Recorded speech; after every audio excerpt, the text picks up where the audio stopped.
Alright, welcome everyone, Tactical Itch here, and yeah, welcome back to another Wednesday Faction Wars. We have the DLC trailer out yesterday, so yeah, we are looking... soon we'll be playing some more additional Ogres, Khorne, or Greenskin content. But today here, we are actually ironically banning Khorne in this Wednesday Faction War, since Khorne was in the finals last week, so yeah, no Khorne. But Ogre Kingdoms and Greenskins are in this 20 right now. In this battle here, we have Borain versus Scarbrand the Exile, who was supposed to use Khorne every time, but no Khorne, so instead he will be going with Ogre Kingdoms. According to what he said, he's going with a Man-Eater's roleplay, but we shall see what that means. Anyways, we have, we have two very powerful factions on the meta right now. I mean, Warriors of Chaos, not so much, but still a very solid faction. A lot of tools coming in from those four different Chaos Gods to provide them a little bit more versatility in their army builds here. It's one of my, I think, Empires and Warriors are probably my two favorite first pick factions, simply because they have such a wide variety of tools. They can handle a lot of situations. Now, they don't do a specific thing exceptionally, but they can do a decent job in different fields. Anyways, we are hopping into battle now. Scarbrand, ironically fighting some Khorne units here. While Borain going with Valkia leading the army with two Skull Crushers readying up for some Khorne warm-up IC, and also the Rotting Riders, the Regiment of Renown, shit, what? Rot Knights, Regiment of Renown Rot Knights, I think that's what they call, hold on. What's the specific name? Rotting Riders, yeah, Rot Knights, Rotting Riders, like, what's... I don't see how Rotting Riders make it sound more badass than Rot Knights, but whatever, that's more like a CA or GW naming issue here. I'm not gonna comment anything else. Wait, hold on. This is a Chaos Rohirrim, holy shit! It's all cavalry, baby! Except Valkia. Valkia's on, in the skies on her own wings. But, like, it's all mobility, baby! Yeah, we have a lot of Marauder Horsemen over here. 8 of them, in fact, actually. Or is it 7? 6 of them, because the Rotting Riders, slots, the Skull Crushers are all quite expensive. The army of Warriors of Chaos is also supported by the Chaos Sorcerer of Fire with Burning Head and Flaming Sword of Ruin. That's it for army builds. Horsemen and Horsemasters mixed in together. 3 horsemen, 4 horsemen? 4 horsemen, 2 horsemasters. Quite an expensive and elite mobility force for the Warriors of Chaos, after all.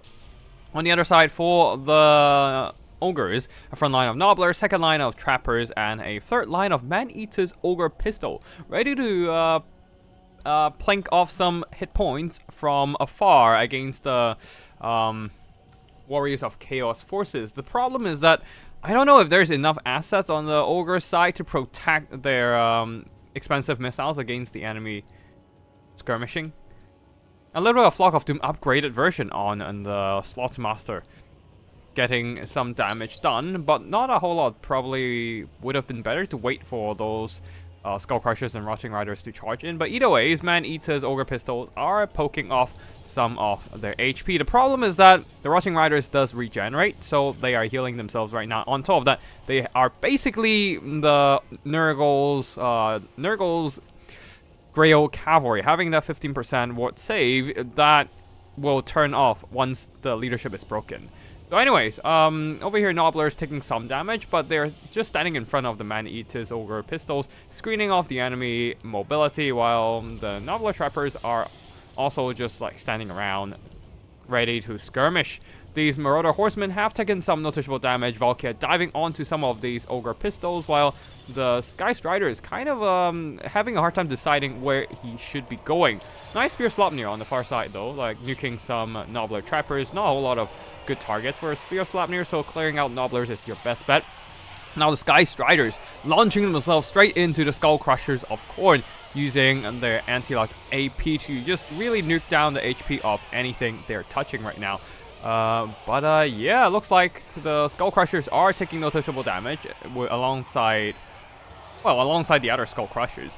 There was a I think there was a flaming sword, but not really doing a whole lot here. While the Flock of Dooms will be continuously draining down the Horsemasters and Murder Horsemen. You can see the Sky Striders are taking a lot of damage, surrounded by anti-large AEP cavalry, and then the Rotting Riders charging in as well. On the far side, Valkyria continues to try and hunt down the Slaughtermaster here, but not a whole lot of progress right now, while the Skull Crushers and Rotting Riders are accumulating a lot of casualties. The Flock of Dooms, I'm not sure how much work has been done over here, just because it's only covering a couple horsemen one at a time, so yeah. Not exactly the most efficient use of it, just because there's not a lot of good blobs for the Flock of Dooms to work with. Now the Man-Eaters, Ogre Pistol... Wait, are we on land battles right now? Well, this is supposed to be a Conquest tourney, but I don't really have any qualms with people playing on land battles, so whatever. But the Sky Striders, over time, ate a lot of javelins. You can see they're running out of health right now with the sheer volume of javelins launching into them. The problem is, how will the Warriors of Chaos take care of all these Nobblers on the front line before getting to the Man-Eaters? That is the real question here. Man-Eaters continues to shoot, just chipping away the health of the Murder Horsemasters and whatnot. The one main problem for all these missiles on both sides is that they're just fighting around the trees with the melee units. So a lot of the shots are actually blocked by the terrain, unfortunately. But yeah, there's one Man-Eaters with great weapons who have accumulated 3 chevrons, but 1,000 value only. So definitely taking a lot of casualties, being overloaded with anti-large cavalry, but the Man-Eaters Ogre Pistols are still holding strong, while the Skull Crushers are out of HP, out of leadership, out of a lot of things. And it seems like the Ogres are slowly pulling ahead on balance of power. Another Flock of Doom draining down the remaining Horsemasters and whatnot, doing some really nice damage over time. Another Spear Slopnir clearing out some Nobbler support, while Valkyria is on the far side. They're just harassing those Man-Eaters Ogre Pistols, actually working through quite a bit of their HP so far right now. And the Rotting Riders are still holding on. Their more safe is still here, so they have not been routed yet so far. But they do have to be careful. Their HP is running low, and if they rout, they lose their ward save and will be a lot more fragile. Though it seems like the Sky Striders have been broken off. Man-Eaters are also running low in HP. They do not have access to healing, or at least not yet. I don't see a lot of routing units from the warrior side being chased off. So there is almost no recharge on their faction abilities. And as a result, they can't get those butchers to heal up their Man-Eaters or Sky Striders. Now the Rotting Riders is surrounding the Slaughtermaster, and it is quite desperate for this Ogre Lord, trying to get some power recharge with extra ingredients. But the problem is that he's not exactly a great combatant. A lot of his remaining units are just not great in melee either. Well, there comes the Sky Striders here though, and with the accumulation of damage from the Ogre Pistols just poking away at the Rotting Riders. Oh my god, the last few Rotting Riders just absolutely annihilated by the 3 Sky Striders there. And the entire unit dead, unable to regenerate at all. So that was quite a big loss. There is still a lot of space for regeneration for the Rotting Riders, but that is it is what it is. They have to... The Nurgle units are gone, but the Warriors of Chaos still have to fight on, and they still have some mobility left. The problem is that they are outranged by the Flock of Dooms and the Ogre Pistols, while they themselves can't get too close to shoot at those Man-Eaters because of the Nobblers nearby screening them off. So despite the best efforts of the anti-large cavalry, the Warriors of Chaos is still not able to out-skirmish the Warriors. I mean, the Warriors were still not able to out-skirmish the Ogres, unfortunately, in this time, as the Man-Eaters Ogre Pistol simply just have too much firepower. And yeah, there's still 2 Sky Strider models roaming around the battlefield, so yeah, they are just gonna go and repel any melee units nearby. Not that they are gonna be much of help right now. Like, even with all the Ogre units routing off the Warriors of Chaos, they can't actually recharge that army ability because they can't catch up to those routed units. So yeah, there's not going to be any or at least not going to be a lot of Ogre army ability in this game, even till the end. But yeah, Valkyria fighting till the bloody end, just dueling against the Man-Eaters. Great weapons. She is anti-large and she is a decent melee combatant, but when she's surrounded, she actually takes a lot of damage. Especially she has a slightly bigger model size, I think, because of the wings or something. I don't know. She might have a bigger model size than your normal infantry foot lord. So yeah, anyways, that is gonna be it here as all the mobility of corn versus wait, hold on. That's WOC and not corn. What am I thinking about? Anyways, yeah, let me just quickly save the replay. Let me do that. Let's see, versus okay. That is Wednesday Faction Wars, WFW, I think. But yeah, anyways, nice spear slop near overtime, and also the Volkia just sticking to those man-eaters, trying to work down their HP. The problem is that the anti-large cavalry isn't exactly doing the job here. And Rotting Riders are very expensive. I think they cost over 2,000. But unfortunately, not even close to earning back their own worth. This Skull Crusher is also not getting a whole lot of value, but these ones did fine. These ones did fine. But yeah, Skull Crushers are very expensive as well, so I don't know if they actually earn back their worth. While the Murder Horses getting heavily focused fire by the Ogre Pistols and also the Nobblers pushing up to screen them off, they just can't really get a good shot onto the enemy targets. Either they're just not, either they're outranged by the Man-Eaters, or they're being pushed back by the Nobblers or Nobbler Trappers closing in. And the Man-Eaters with Great Ones did some good damage, as they're just trading against those AP anti-large cavalry, which are mostly wasted on their lack of armor. Those AP value doesn't really come through. While they themselves, having solid melee stats for a monster's infantry, actually fought really nicely into the enemy Skull Crushers and Rotting Riders. The only problem is that there are 3 units of anti-large cavalry, elite cavalry as well, against 1 unit of man-eaters and Sky Striders. But even then, they did some pretty good work. While the Ogre Pistols definitely carried the game here, still being very healthy. This one unit, very healthy till almost the end game. Yeah. The Rot Knights did like negative damage. They got a perfect surround on the Slaughtermaster and was like he was getting poked by zombies. Ah, yeah, that is true. I don't know if the Slaughtermaster brought self-heal though. If he brought like the Bloody Cleaver, he might be getting self-heals throughout the fight. And yeah. Why does everyone think Warriors of Chaos is so much worse than other Chaos factions when they seem to have a lot of flexibility in strong units these days? Yeah, I don't know why either. I really like Warriors of Chaos. It's my top pick, first pick faction. It's one of my favorite.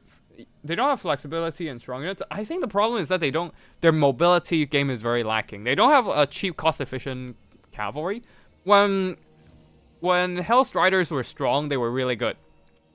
But they now lack that kind of... They have cheap mobility and they have expensive mobility. They don't have a cost-efficient middle ground unit. And also, they lack missile plays, which doesn't really give them flexibility. I mean, they have a lot of tools, but they mostly... I still like them and all, but they're kind of fixated on, melee rush. Especially skirmish cavalry these days are a bit lackluster.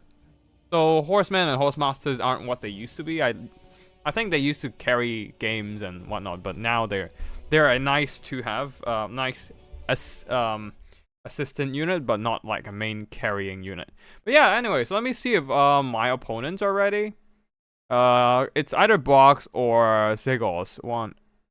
Box is going with Skaven, Zegos going with Greenskins, and I'll be playing Count as a Necromancer Lord. Yeah, I'm going Necromancer again. Last week I got kind of wrecked, so I want to try the Necromancer Lord build again and see if I can improve on my previous attempts. But yeah, Ogre Kingdoms is a very strong... I think Ogre Kingdoms is just, in general, a very, very strong faction. I mean, it's not a popular opinion in any sense. Yeah, did they turn off the... Oh no, they turn off the spectator slot. No.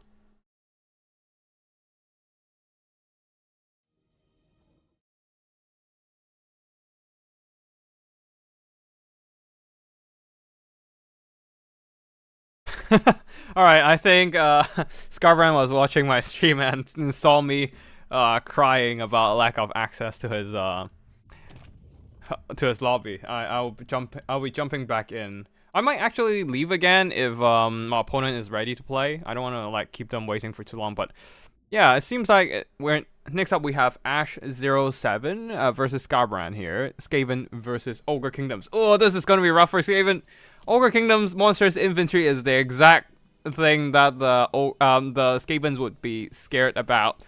Skavens can be good against single entities, can be good against infantry. Poison Wind Gladiators kills infantry, and artillery units like Jezzails, Warp Lightning Cannons, and that sort can delete large single entities from long range. But monstrous infantry, something that Skavens just doesn't have a lot of good options to deal with. Like anything that they throw into fighting enemy monstrous infantry will just rout off quite early. But we shall see what happens here. Yeah. I don't think Warriors of Chaos have any strong matchups at the moment. Sans Vampire counts, where Harry just counters the whole faction.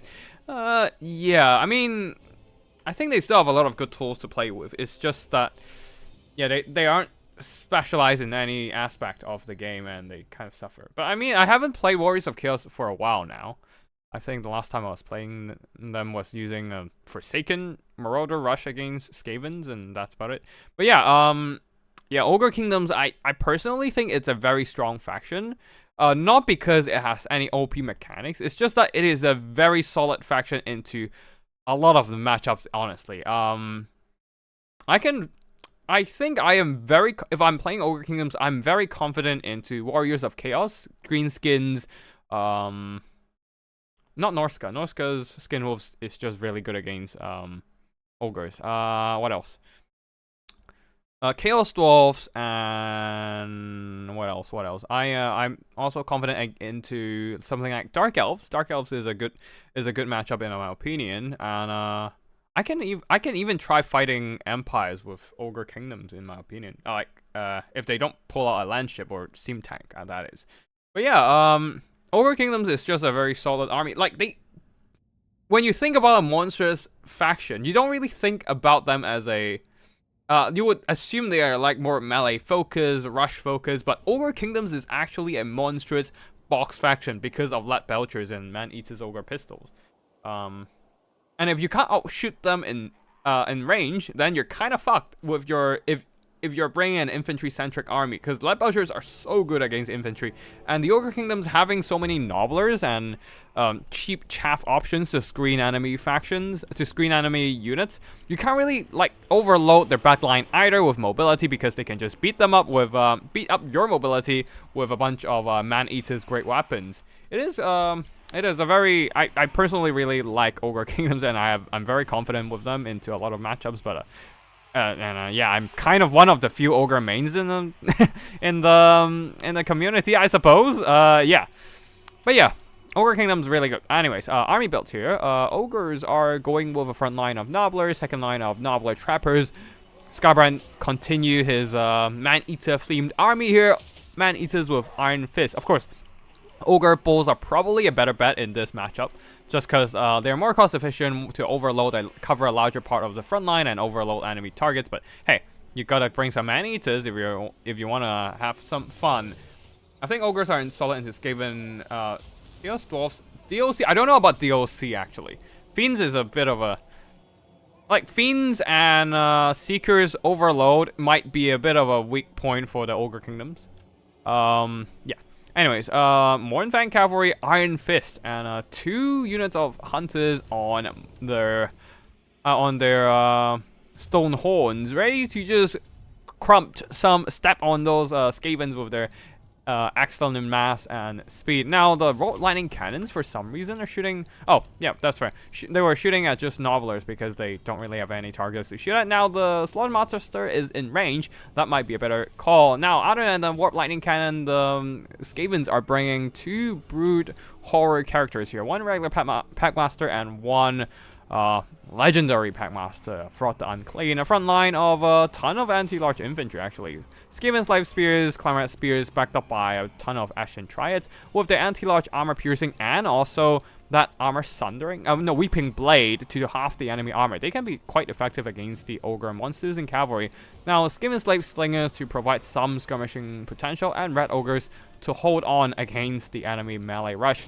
Now the back there, the Ashen Triads will be hiding in plain sight, having that stock ability. guarding closely the Ikik Zapsap. And the Ikik Zapsap absolutely deleting these Moonfang Cavalry from afar. And the Moonfang Cavalry, the sad part is they can't really do much about it. Slaughtermaster of Beast leading the Ogre's army are getting close. But yeah, those Moonfang are dead. Other than that, this hunter has Nobler Thiefstone. This also have Nobler Thiefstone. I think that was a little bit of a rule break, since you can't actually bring 2 Nobler Thiefstones. You can only bring 1 because they have by fruit rules. Well, yeah, by fruit rules, this is a limited use item. You can't bring 2. You can only bring 1. So usually I just bring 1 hunter with a Nobler Thiefstone and one Snowhorn of Morn, I think. Anyways, Man-Eaters are getting close, but Ashen Triads are lunging forwards and pushing them back, and same goes for the Moonfang Cavalry, being absolutely deleted by those Ikik Zapsap. The first line of Nobblers have been pushed back, while the Man-Eaters with Iron Fist are taking quite some damage from the Skaven Slave Slingers, sheer volume of fire, and the Red Ogres as well. Having that creature killer, adding that plus 16 anti-large from Frotha and Clean here, that is very useful against Man-Eaters, overcoming the solid melee stats of the Man-Eaters. And on top of that, wait, hold on, why were some of them remoted, adding that plus additional melee attack on these Red Ogres, absolutely deleting these Red Ogres. While on the far side, the Moonfang Cavalry are returning, while these Man-Eaters are kind of stuck on the Packmaster. Now, over here, this one hunter managed to get into the backline, surrounded completely by Ashen Triads, though, so they are taking some noticeable damage. And remember, this is a lore of Beast Slaughtermaster, so the Ogres don't actually have active healing on their hunters right now. Wison's Wild Form adding additional armor for them right now, but I think the Man-Eaters would like this more than the Stonehorn. Or was it oh, no, never mind, it's upgraded, so it has an AoE effect, so it was fine. But yeah, either ways, seems like the Man-Eaters and Nobblers are buckling, and the Ogres will be throwing in a towel. Oh, one of the Stonehorns straight up died. Oh, damn. Wait, no.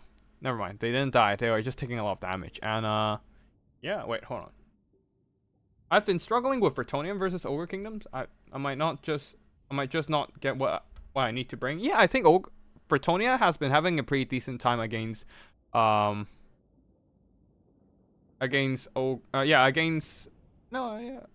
used to have a pretty decent time against Ogres, especially after they got their Greyhound Chariots buff, but I am not quite sure what's happening with them.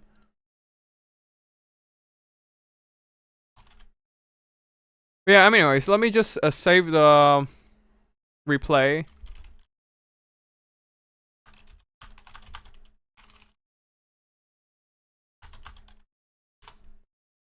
And we shall see what happens here.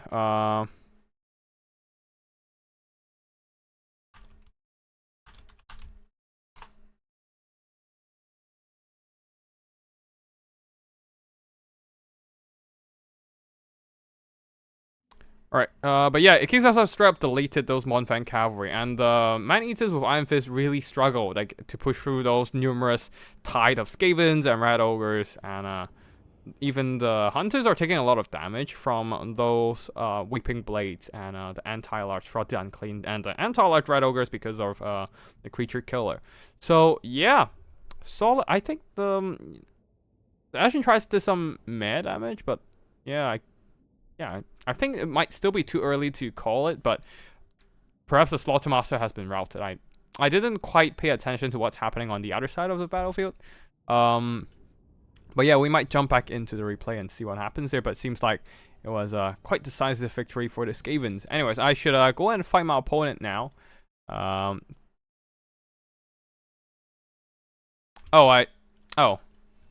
opponent can only play one more game, so let's just get in fast.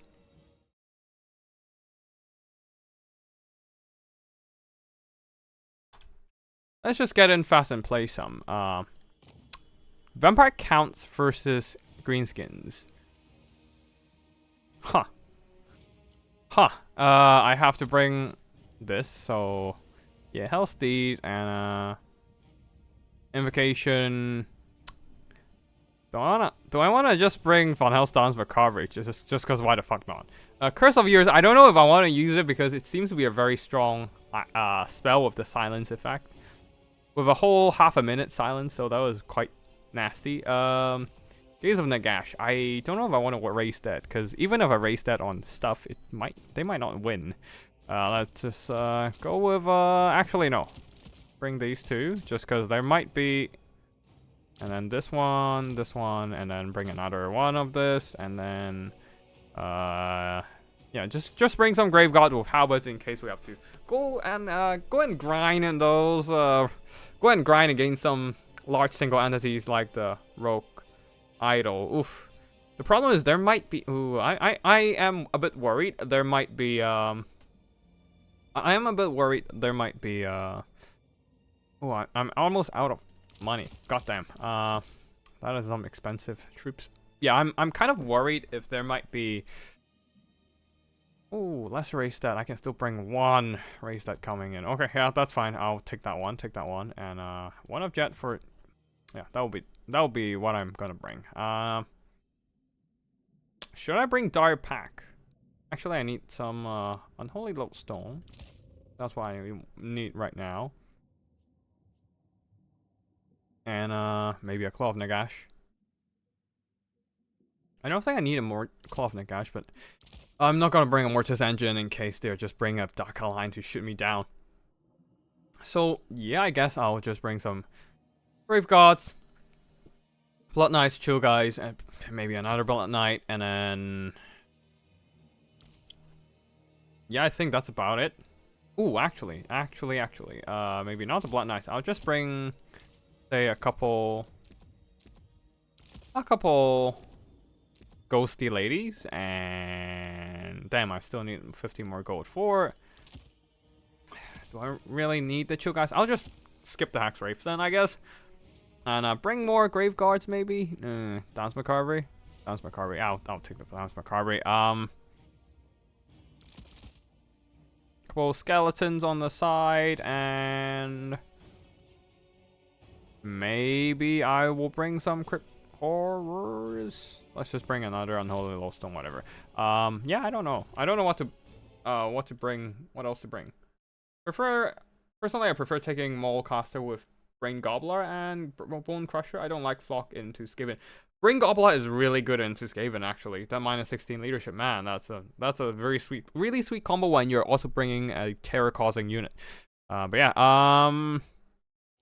and we have enough for the Tithe. I think that's about it. Whatever. If we mess up, we mess up. It doesn't really matter. Yeah, let's go. Let's go. Just playing around with a mass infantry attempt. Like, let's see how the Grave Gods with halberds perform. We are probably losing on that mobility fight if they're bringing like 4 Warboy Bagans, but we'll see.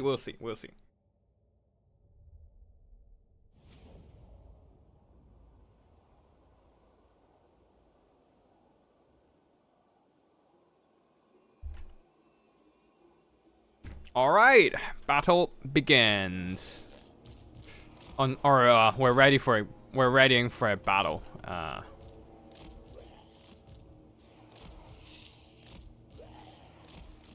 right, cool. We ready? All we are supposed to do is just walk towards the enemy formation and hope for the best here. And we have a couple terror-causing unit. Unholy Lodestone Corpse God, guarded by the Grave God with halberds. Sigos is a really good player, so I'm quite worried right now. Not gonna lie. Yeah. We will stick our mobility together and make it easier to control them. We have one single zombie summon, so we have to make it count. And yeah, I suppose that's about it for the army builds. Let's just get the battle ready up.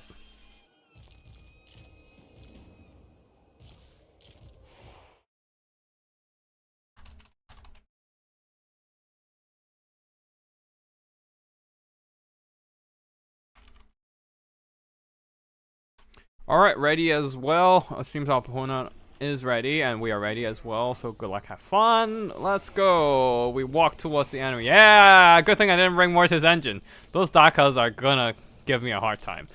Yeah. Ooh, I don't like this. I don't like this. Yeah, I guess I'll just, That's 4 Borborians. I can't fight that.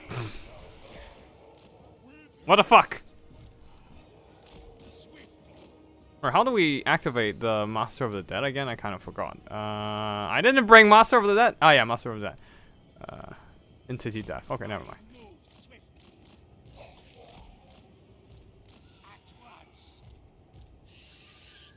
There are double rogue idols. Ooh, this is rough. Alright, cool. Let's just tilt around. Alright, yeah, let's just go there. Oh shit. Okay, there's no Fae of Buna here. Okay. I can kind of handle this. And we drop down. Come on. Alright, stay on him.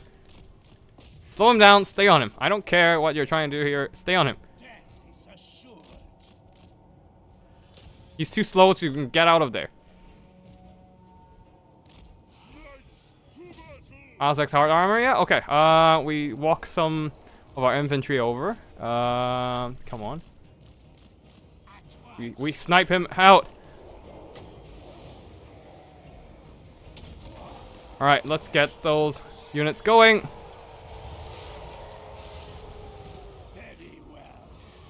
Alright. We pile everything to kill Azek. At least we try to get that going for us.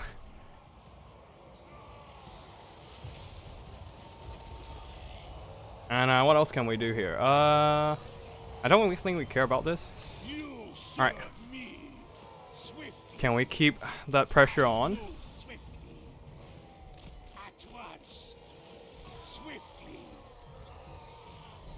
Alright. Alright, you guys go and fight that. You guys go and capture the point. You guys keep pushing. I don't really care what you're trying to do here. You guys go and fight that. Alright, Azek's dead! Yes! Beautiful snipe, baby! That's why you don't fuck with chill guys. They slow you down. And yeah, you guys can keep fighting that, and let's just get you guys at Dan's Macabre. And I guess you guys deserve the heal after all the hard work you did. Hellish vigor, I move swiftly. Yeah, you guys deserve a little bit of a heal, although he is kind of dead. It's fine, we can handle that. Alright, keep shooting. Keep shooting, boys. I don't really care about the rest of the engagement anymore. Kind of holding it down. Holding down the fort or something. Yeah. Alright, alright, you guys go and charge that, And then you saturate in... Yeah, I think we got a really lucky engagement there, catching Azek's greedy attempt. Yeah. Alright, cool. I'm a bit more confident in this one now. Azek's gone, so he's like straight up dead in that engagement, so that was good. Yeah, you guys go and catch these. You guys go and help that. You go and let's just drop another Dan's Macabre on them, and then they are too slow to walk out of there. Alright, yeah. That guy's dead. Okay, you go in and help that fight. Alright, you go and pressure that, and alright, you back up. Just keep fighting. We're getting victory tickets, that's fine. Alright, cool, they're dead.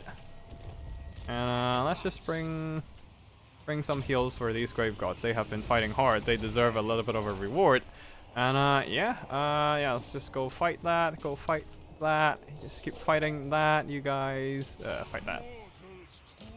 Make sure they don't stick around. These grave gods somehow managed to regroup their leadership. Alright, in that case, actually you guys go and fight that. You guys keep those on the run. Yep, there we go. Yeah, and when we start go and fight stuff. Zombies can come over and start occupying this spot. Rusty heirs can do what they're good at or something. I don't really care.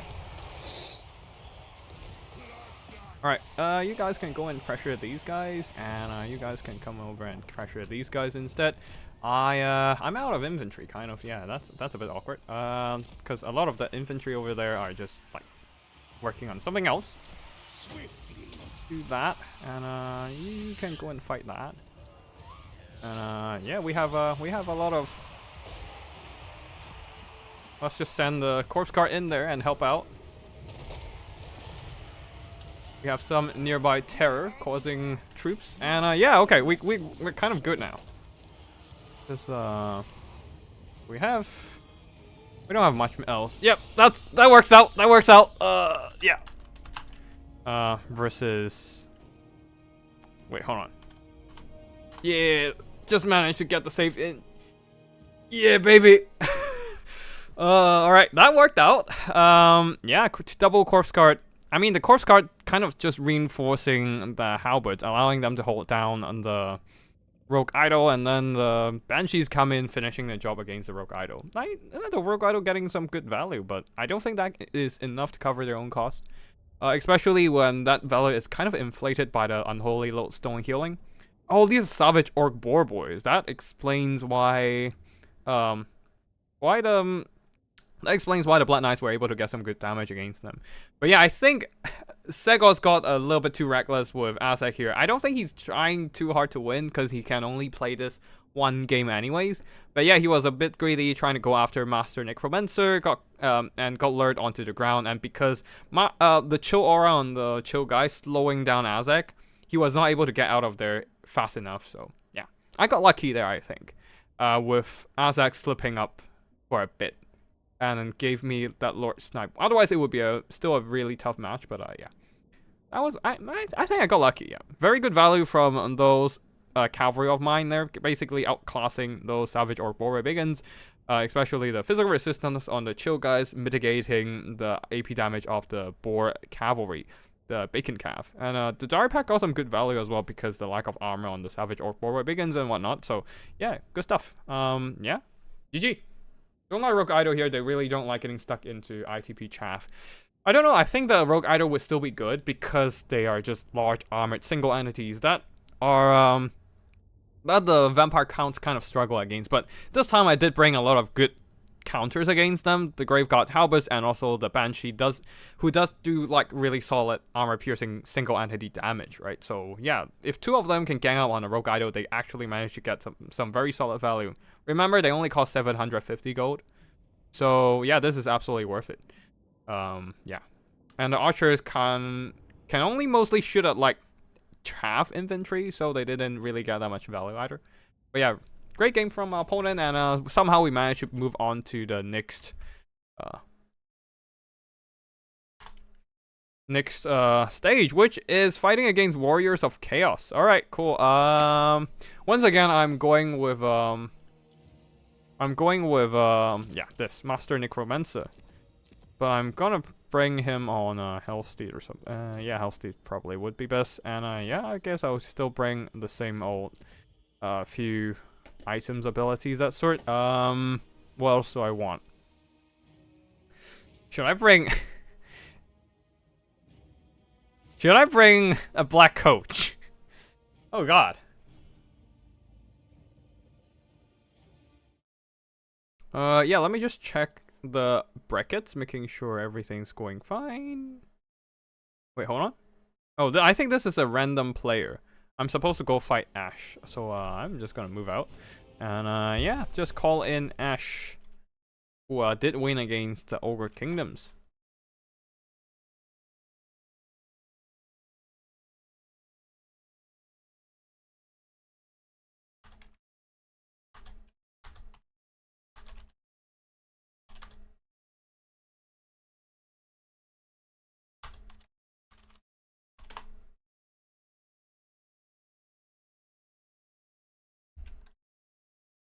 Alright, if any of you guys are playing in the tournament and wondering where to send the DMs, just drop it in the tournament channel on the Discord. That would be fine. Or you can send it to me via DMs. I don't really mind either ways. Whichever that works better for you guys. But anyways, it seems that I am going to fight Ash now. So, I am going on to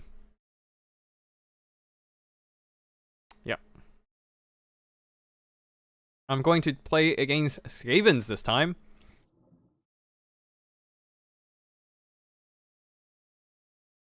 Oh, looks like Ash has set up his lobby, and I am gonna join them. Let's go. Once again, Necromancer on I don't know, maybe I'll bring him on a corpse cart this time, who knows. But yeah, I think I would still bring Necromancer on a Hellsteed. Like, yeah, basically I saw somebody play it as a Necromancer on a Hellsteed in a new player tournament hosted by the RTK clan by Big JP, and I was like, holy hell, this is actually a pretty neat tactic. He is cheap, and you can still get all the vampire spellcasting choices from him, and yeah, it just works out quite. I think it works out quite well if you just want a bigger presence on the board, right? With more troops and stuff. So yeah, I think I'm just gonna bring him again.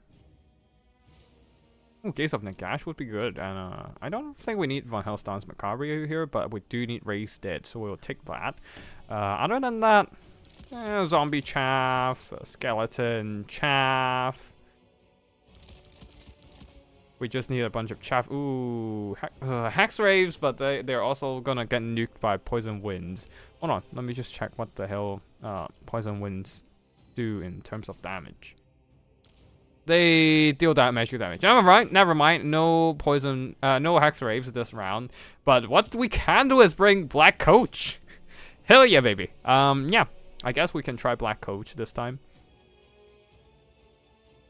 And maybe a bunch of fell bets. Ooh, actually, 1, 2, 3, 4. We have a lot of presence on the board. Actually, take a couple. Right, we don't have enough money, enough space, and we're overloaded with stuff. Maybe I can just switch out a couple units and bring instead this. Yeah. Just bring a couple VAR guys, maybe, just because I have the money. So why the hell not? Yeah. Double Vargolf, maybe. I hate Vargolf. They just suck. Like, if we look at the stats of Vargolf, let's see. 50 melee attack, 42 melee defense with only 310 weapon strength. No specific role against certain things. Like, it can push through enemy chaff, but it can also get locked down quite easily in melee and just get shot to pieces. I don't like Vargolf at all. Like, it sucks. It sucks. Actual double Vargolfs absolutely sucks. But yeah, we still have some money actually. Let's just bring this, and then yeah, I think that should be fine. It's not like we have a lot of places to spend our money. We're freaking vampire counts. We have a lot of chav, and yeah, other than that, not a lot of value on our troops. Corpse card. Do I really need corpse card here? It would be nice, but I'm also out of space on my army. You know what? I'll bring one Unholy Lowstone, because why not? Unholy Lowstone, and yeah.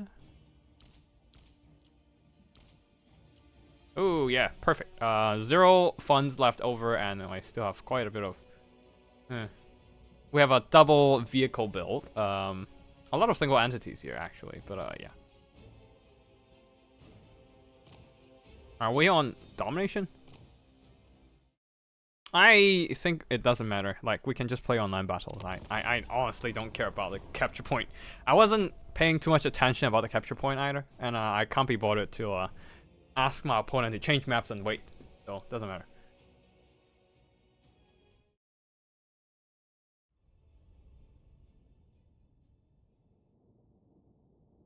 Alright.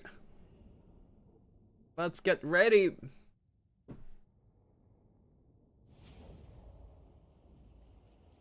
Alright, we are on a map with quite a bit of vegetation. Huh. Yeah, if this is on... Yeah, if this is like capture points, this might favor me a bit. Just because, like, the capture point will be... Oh, actually, I think capture point is here, so artillery can still shoot, so it doesn't matter. Either ways, we are having a front line, well, of a lot of chaff, when you think about it. 1, 2, 3, pull it back. And then 1 corpse cart with 2 cheap banshees, and then one single master necromancer flying in the skies. I should hide them behind the trees in case there's a warp lightning cannon ready to shoot the pieces out of me. Yeah, and a bunch of cryptors, which I think the Skavens are relatively weak against, and then yes, sky units, a bunch of sky units, and one single, the one and only black coach on the battlefield. Yeah, it's gonna suck, but yeah, it's a black coach, so it's funny. That's what matters. Yeah, Vargolf here. Yeah, we just have a really cheap like leadership, so we are able to afford some banshees and whatnot on the other pieces of the battlefield. So that's pretty nice and all, but yeah, like we have to make sure the master necromancer doesn't get caught in melee or something, which it shouldn't be too hard. Shouldn't be too hard. Yeah, we're good to go.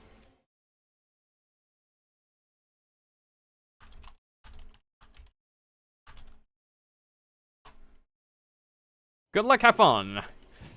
Ready to go. Just waiting for our opponent here. Oh, I have to put a black coach in a group, and let's start moving. Oh shit, they're all the way on the other side. Okay, we start marching. Corpse cart. No, the black coach can move through the trees. Oh, you can go over there and start poking. Wait, what are we seeing at? What are you seeing here? Oh, interesting. Anyways, let's just start dropping some Gaze of Nagash. Getting some good poke damage. Yeah, and we pull back. We do some spell kiting while our rest of the army move up. Like, come on. Like, these are gonna be slow as hell. Just because they're... We can pull back. Black Coach, what am I supposed to do with you, actually, Black Coach? Yeah, we start marching, I guess, and see what happens. I move swift at once. Ouch! That hurts! Alright, you forced me to use this, I suppose. I don't really care. You can, Oh, I forgot to bring... the power jet. Okay, never mind. Yeah. Guess we get some healing back. And yeah. Great use of the Storm Demon ability. Oh wait, shit. How are we supposed to do this? Alright, cool. Let's just move up over here. Because I can't really get a uniform formation. We took some damage, but we should be able to heal it back up if we want. And yeah. Ooh, the problem is they have some Storm Vermin frontline, which I don't know what to do with that.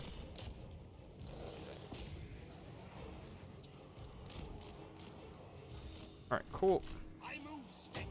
Start poking.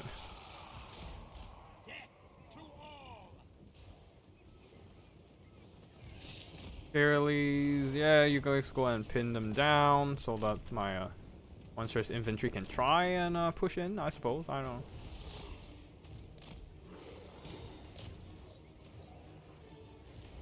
Alright, go and fight that. Just push in. Just keep pushing. I don't care. Alright, fly over. You guys fly over as well. And just drop on those. Nice.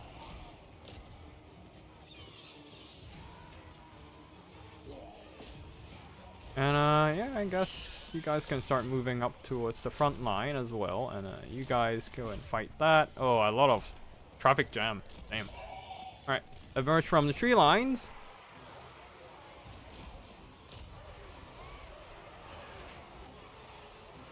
Yes, I move swift at once. Alright, we need to drop some zombie summons. Oh, okay, never mind. Go back there. Go back, go back, go back! And zombie summon. You guys go and fight that. Just disrupt them. I don't need you to do too much.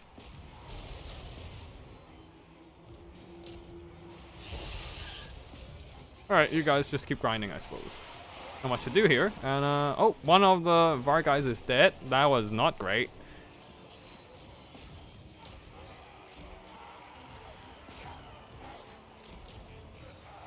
And we are kind of... Oh, these Banshees are just here not sure what to do. Kind of lost in life.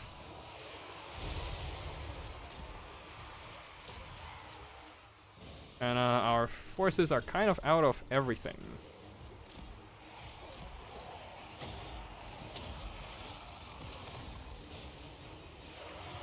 Alright, just keep marching over, and then you guys go and chase that down. You bats, just keep pressuring those Given Slave Slingers, I suppose.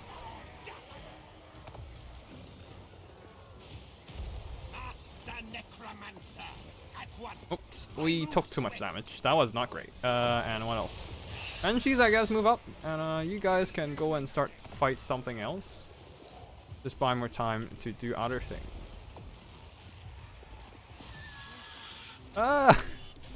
The Black Coach is actually doing things. For once. Ignore the enemy.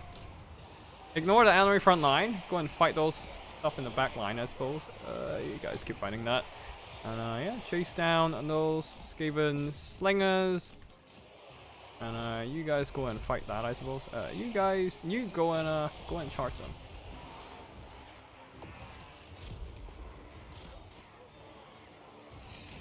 Just keep pressuring those backline, chase off the enemy units, and see what happens here. I don't have a choice other than to just stay the hell away.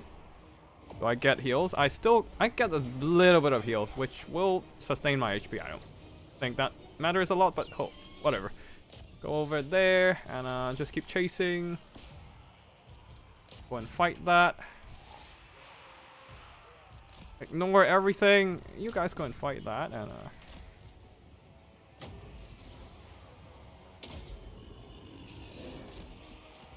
Alright, these guys are still alive. Hopefully we get some healing back. And yeah, go and chase that. We terrify things away, and you stay the hell away. I don't want to get hit by another Cleansing Ruin.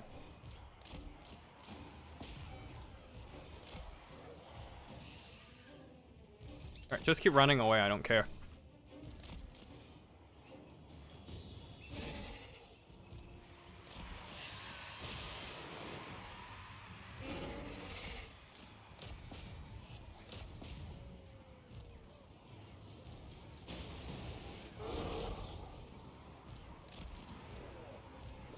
Alright, yeah, you come back.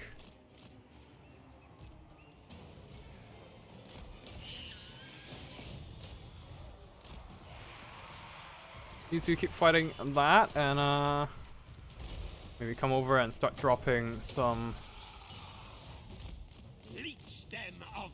Oh, that's a Cleansing Ruin, okay. I don't know which one's being targeted, so you move out, you move there, and since you just use a Cleansing Ruin... Alright, frick. I can't move out.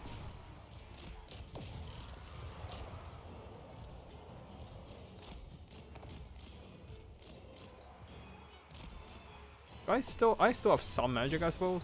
And yeah, she did.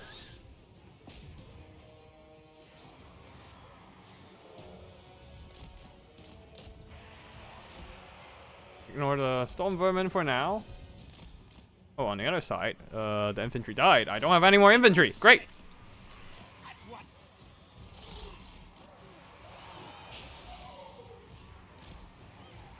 I think that's about it. Yeah, I don't have a lot of good ideas to deal with the Storm Vermins.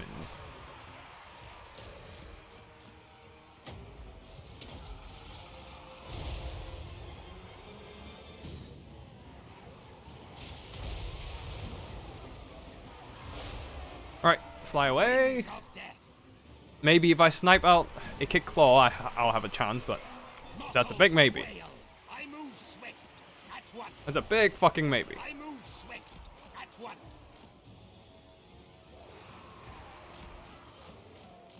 It's gonna be a Cleansing Ruin coming in, isn't it? And my god, look at the damage the Black Coach take. Holy shit. 15 more seconds. And he's definitely coming in for that, I need to run another 9 seconds so I can drop a Gaze of Nagash on him.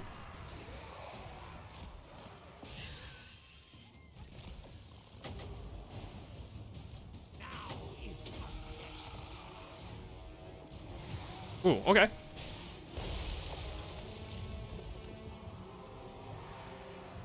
What the fuck? That tree! That was a beautiful block! What the fuck?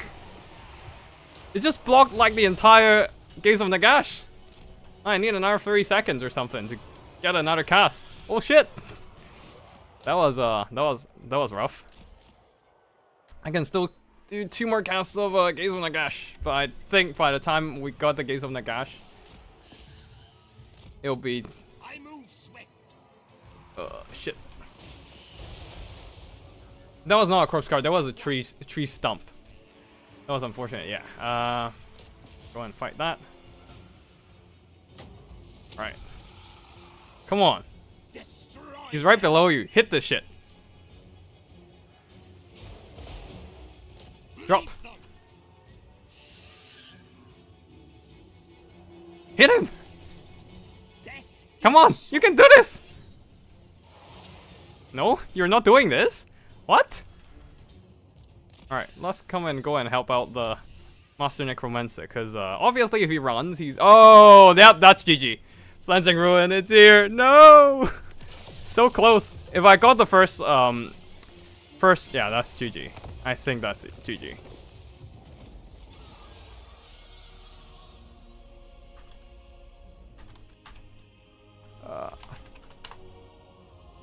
Man, that was unfortunate as a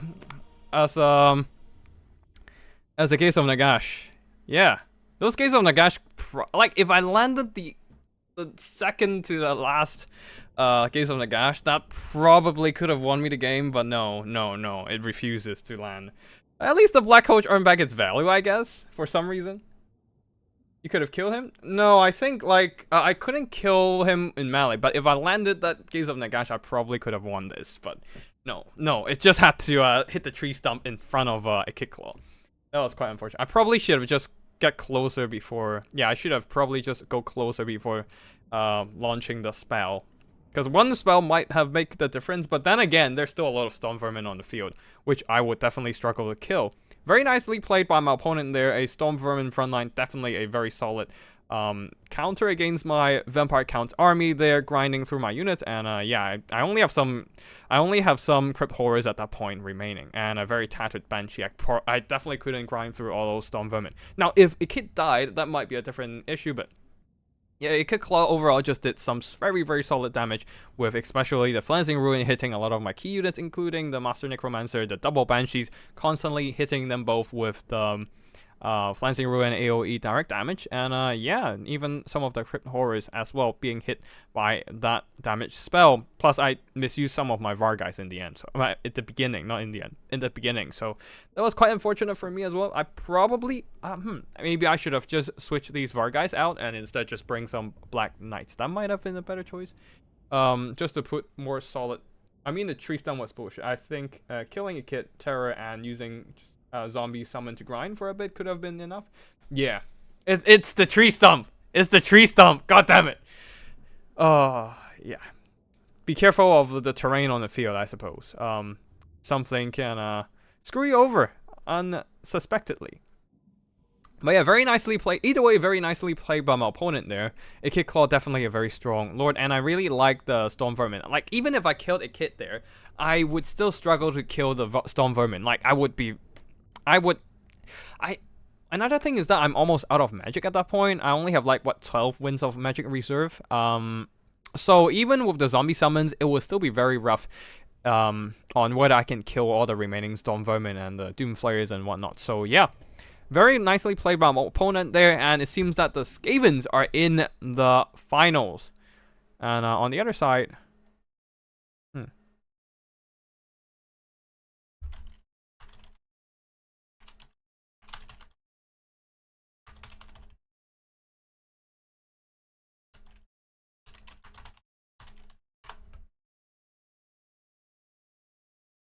yeah, basically we should be. Let me just quickly answer some questions for the tournament.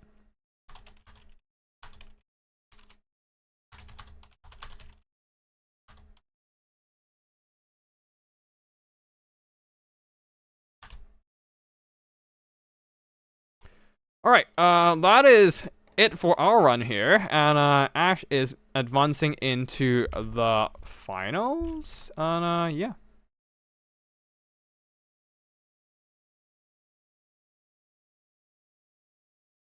Hold on,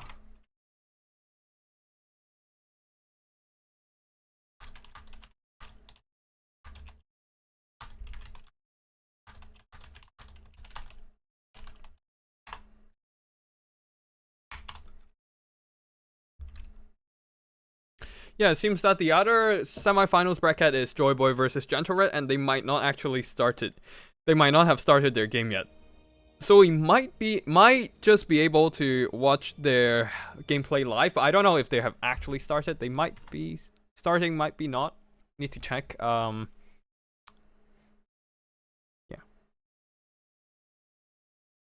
Let me just ping Joyboy and see if they are still. Yeah.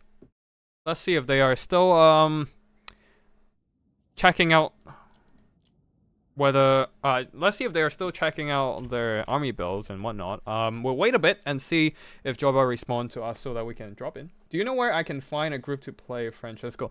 So I'll give you my primer. I'll give you the Storm. No, not Storm. I'll give you the Under Empire Discord link. That is the Human Boy Discord here, which has a bunch of which has a bunch of great events and has a new player tournament regularly happening all the time. Every week, I think that's a weekly event. Yeah, definitely recommend going to Human Boy's Discord. If you're a new player that tries to get more familiar with the game, like there are new player events every week. And yeah, it's just great to get to know the community, get to know the basic of the game, especially like in the new player channel. You can specifically ask questions about the game where there will be more veteran players to very willing to help you out on those matters. Other than that, you can join the Night Crew Clan Discord, which I'm just gonna post here.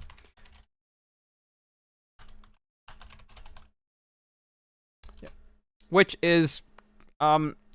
has less regular activity about specifically targeted to new players, but I generally host weekly events on this server more, and there's also Tequila Sunset who's hosting weekly events as well, actually twice a week as well. Thursday and Friday he hosts one tournament each on each day, and yeah, which is also fun to join. But yeah, it looks like Joyboy and Gentleret might have already started. So I might just be casting replays at this point. Give me a second. I just need to download all the replays and so I can cast them. We have 3 replays so far. And wait, 1, 2, 3, 4, 5. Hang on. Okay, I don't think we have a lot of replays today. Either ways, we'll just cast whatever we receive. Oh wait, hold on. Gentle Red might.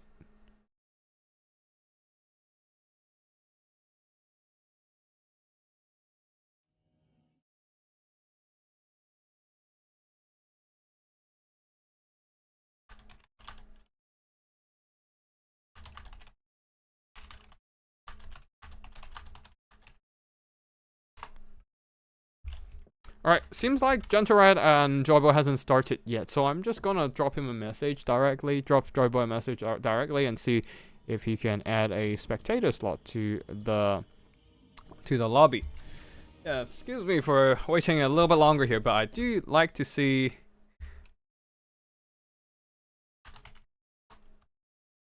I do like to see a little bit more live action here.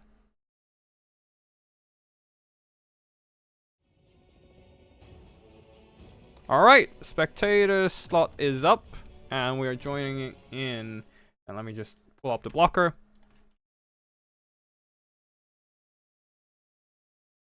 And yeah, we are in. So another semifinals here. They haven't started yet, but this is gonna be Empire versus Norska. Oh, I didn't even realize we have an Empire player here. Gentle Rat going with Norska, and Joyboy has managed to get 2 wins on the Empire.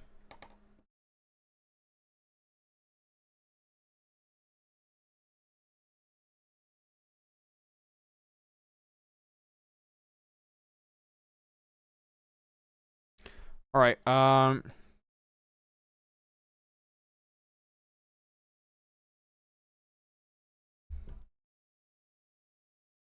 Let's see. Hold on. They are still readying up, so I'm just gonna quickly say a thanks to Gentle Red for letting me know about the state of their game.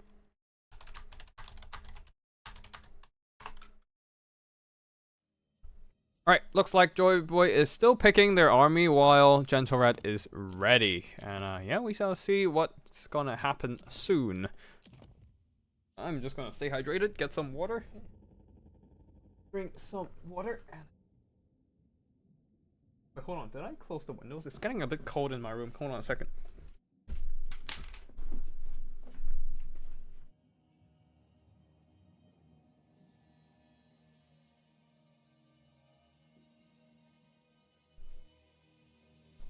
Okay, I think I just haven't turned on the heaters. That's fine. Yep. It should be fine now. Plus, I also have the PC heating, if anything. Alright, looks like Joyboy is still picking. But he's almost done, for sure. So we should be good to go soon.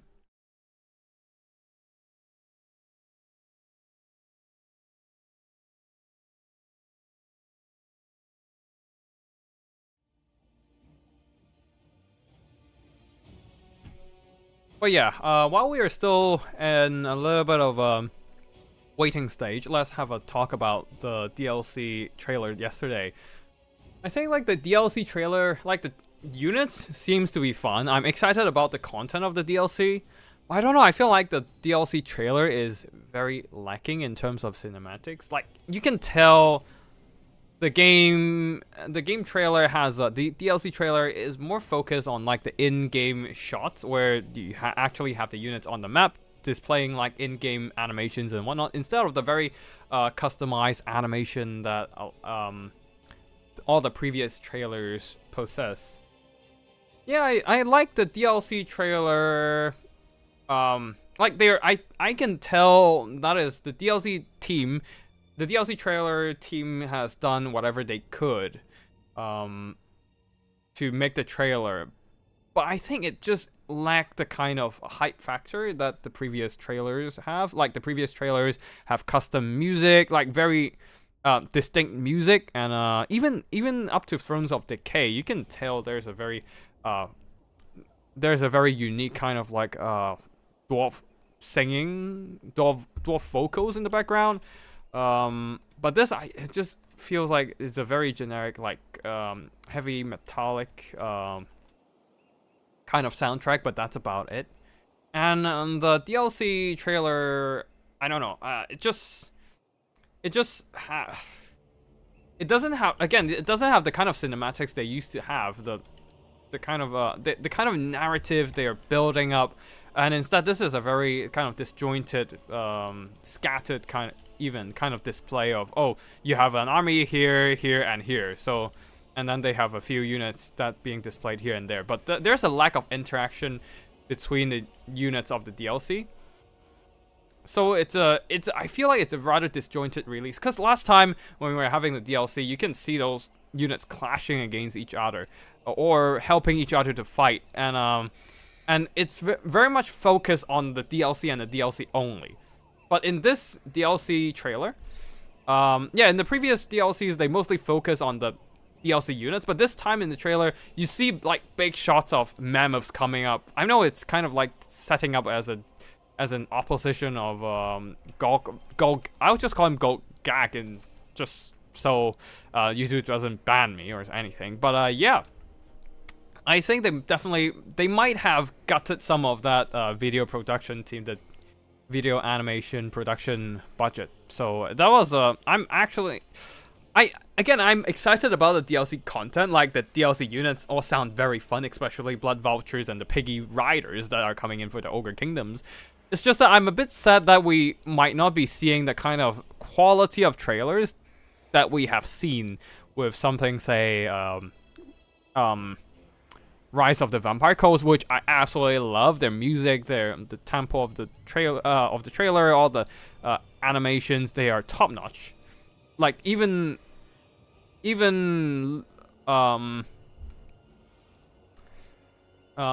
no, that's not. Even Luther Harkon's voice acting, that was beautiful.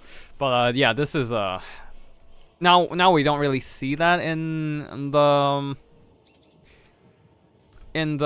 Omens of Destruction trailer, which makes me kind of sad. We might not see that ever again, which makes me double sad.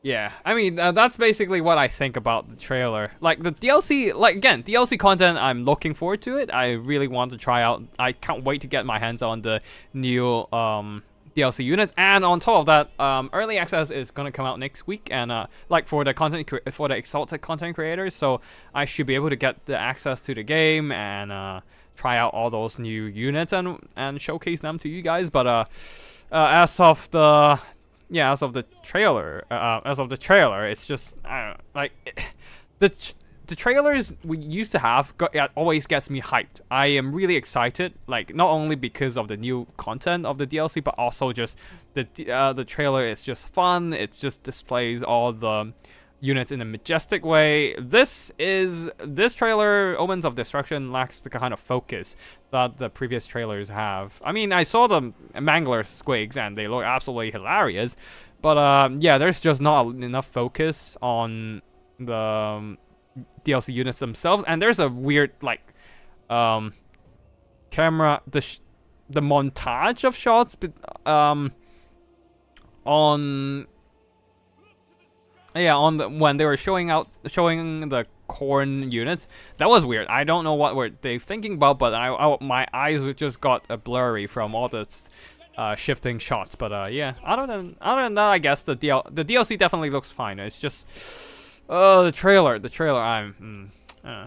I mean, I love the trailers so much that I even made a video back when Game 3 was still not yet out. I even made a trailer and be like, yeah, this is the trailer rankings of the Total Warhammer DLCs, and yeah. Or, I don't know, I actually just ranked all the DLC, all the Warhammer trailers. But yeah, I like the new Green Skin Lord seems to be fun. I actually don't know about his abilities just yet, but yeah, let's wait and see what happens here. And yeah, actually, enough blabbering about the DLC for now, because we're on the battlefield already. We can have a look at the army builds, and I think they forgot to put it on. Oh,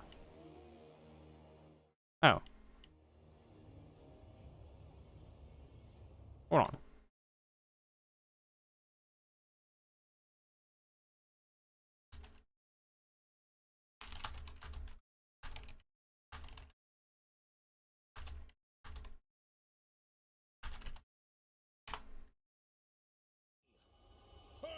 This place and strike. Oh, new units, Black Orcs with shields. Yeah, that would be fun. Giving Black Orcs maybe a bit more application. Actually, shielded armor-piercing infantry, that would be interesting. But yeah, anyways, let's look at the army builds here. Empire going with a line of spears and yeah, just spears in the front line and one single halberdiers, boxing up really hard using this impassable terrain, which is not connected to any map's edge, just trying to guard the flank. Wait, hold on. This is not. Wait, this is not Conquest Mode. So theoretically, they'll need, like, for the principle of fairness, they still need to obey foot rules. But if they're on Conquest Mode, I don't think it matters.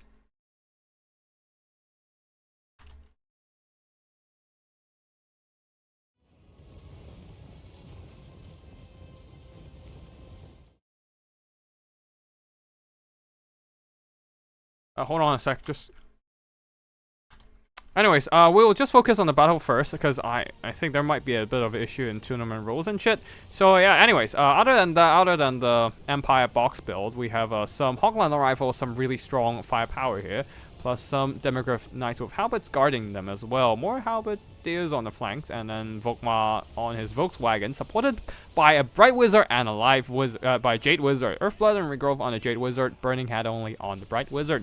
On the other side of the battlefield for the Norscan army, a front line of Marauders, second line of Murder Hunters with Javies, and some Murder Berserkers at the back. And at the same time, we have some Norscan Ice Wolves here, and with a Shaman Saucer already getting shot by those Hawkline Long Rifles there. Double Manticles ready to jump onto the Empire gun lines, and some Skin Wolves plus more Ice Wolves in the flank. On the other side, there are more Norscan mobility, but yeah, the Empire is just backing themselves up against the wall here, making sure that nobody can flank them. But you don't really need to box when you're... Yeah, you don't really need a box. Noska is still doing this around for sure. Especially they have air units with the double manticore this time, so they don't really... They are not as threatened by the box as normal, but yeah. Those Norscan infantry are just advancing cautiously through the trees.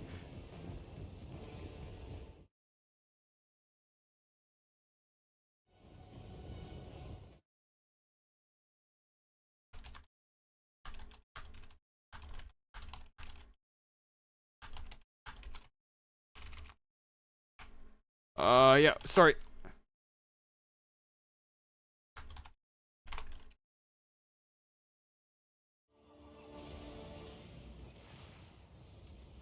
Alright, Hawkline Long Rifles are peppering the Marauders here, doing some noticeable damage against the infantry. But the rest of the Murder Berserkers are all advancing through the trees and aren't actually touched. Ooh, those Hawkline Rifles did some pretty good nasty damage against the Murder Berserkers. So that is quite unfortunate. Not that the Norskins can do much about it. Wait, did I? Yeah, did I write? Yeah, I think everyone knows this is a Conquest tourney, right? So Joyboy... Yeah, Joyboy is still playing on land battles. I probably should mention it. I definitely should mention it to him later. But yeah. Anyways, Javelins are getting close and just launching shots into Hawkline Long Rifles. This is why you don't do tight boxes like this if you see enemy missiles. Because what happened is the friendly infantry can't actually screen off the enemy missiles. And the enemy missiles can actually reach your own missiles. Yeah, even with a shorter range. Now, the Burning Head and Banishment, the Bound Banishment from Volkmar, might be doing some nasty work. No, the Grand Hammer of Sigma cancelled the cast of Banishment. Though, it seems like a Sea Fang from Warfric absolutely annihilated these spears. Though, it's not fast enough for these Marauders to break through. So, the Demigryph Knights slamming in is keeping these Marauder Berserkers at bay. But the back line is kind of open here. Ice Wolves are able to get on top of some of the Hawkline Long Rifles. And where are the Manticores? One of them are getting on top of the Hawkline Long Rifles. And Earthblood trying to heal up those Empire State troops. And what else? And yeah, the Marauders over here are kind of struggling to get through the enemy infantry. A little bit of Searing Doom onto the Hawkline Long Rifles. And Warfric is in the fray as well, trying to get some fights going. Really needed to cast that Burning Hand on the infantry. Yeah, for sure. That the Murder Hunters are not as much of a concern, and even a little bit of damage done to them isn't the end of the world. Skin Wolves managed to do some pretty good damage against the Demigryphs, but they themselves have been routed and might be seen off the battlefield. Ooh, a nasty is it an overcast? A regular... Oh, yeah, overcast Final Transmutation.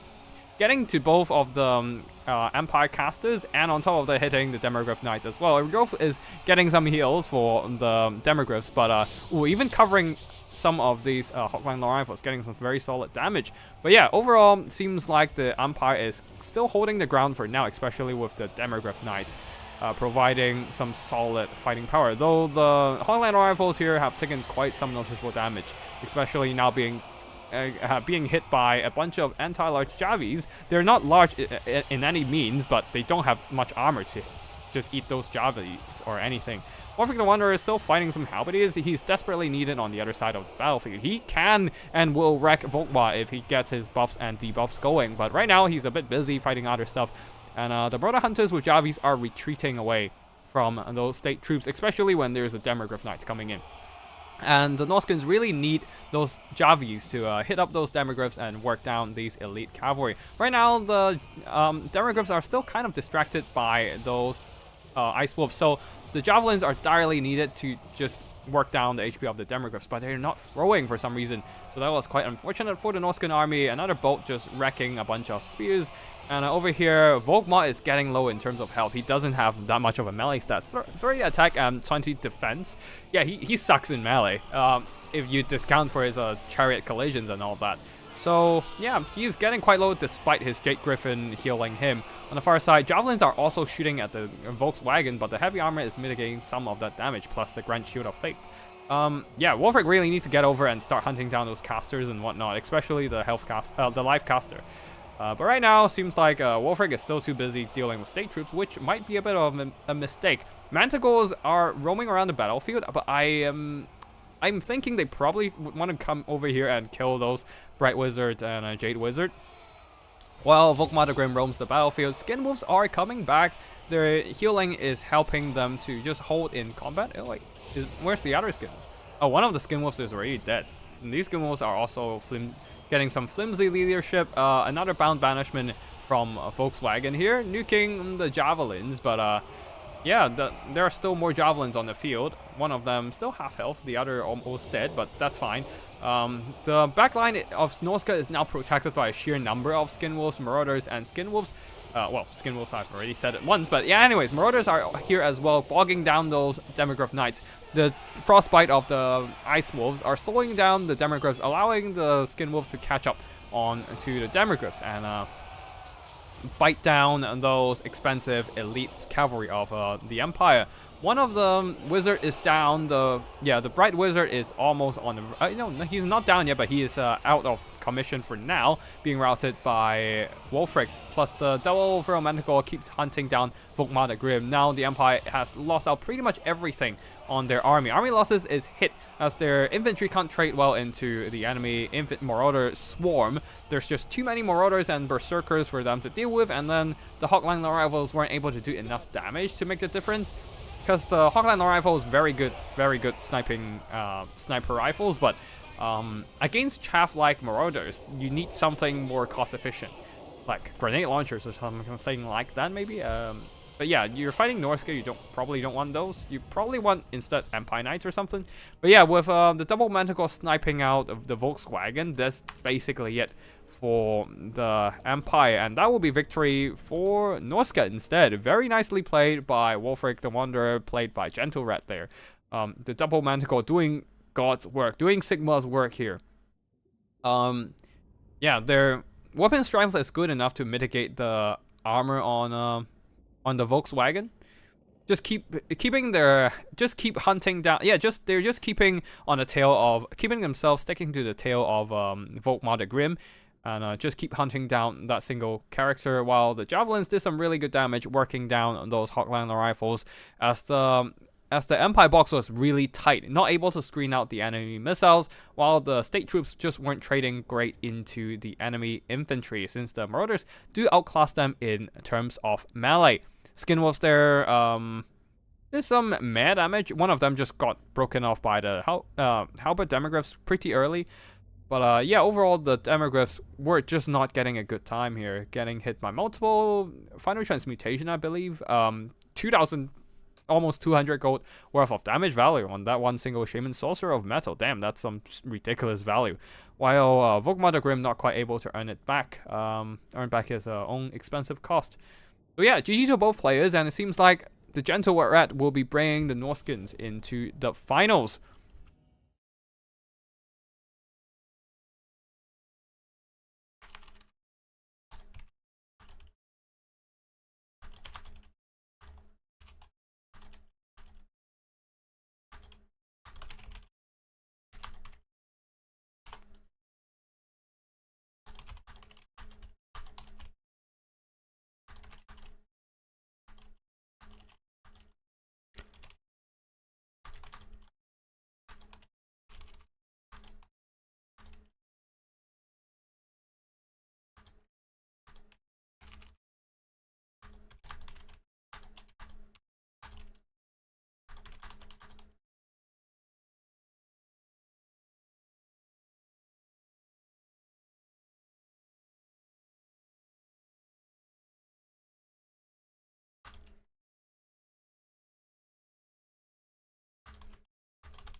All right, sorry, still doing some tournament admin right now.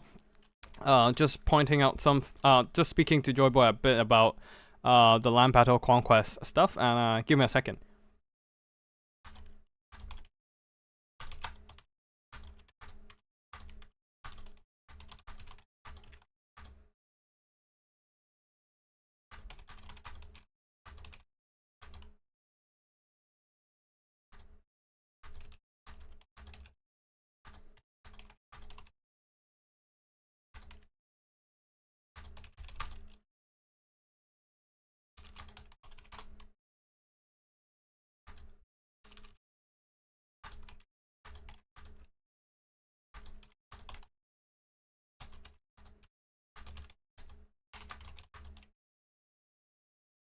All right, cool. We are done with tournament admin. Just yeah, going back with like looks like we are seeing Gentle Red with Norska going into finals versus Skaven. Skaven's OP, and Norscan is also S tier faction. Like, I don't care what everyone else says.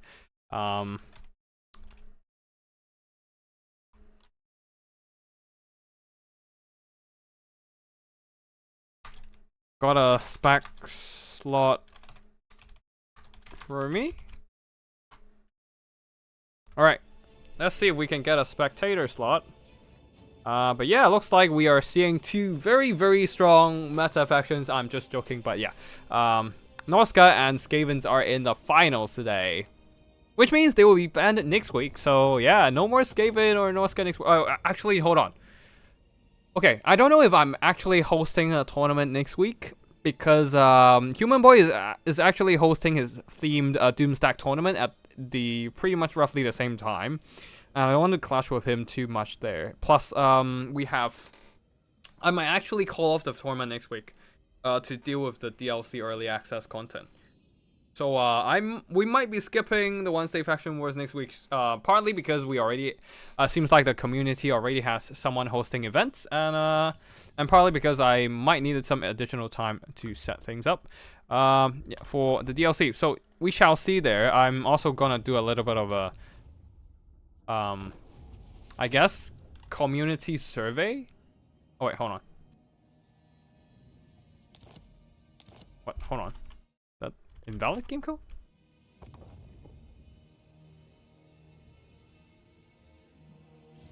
What the fuck just happened? What the fuck just happened?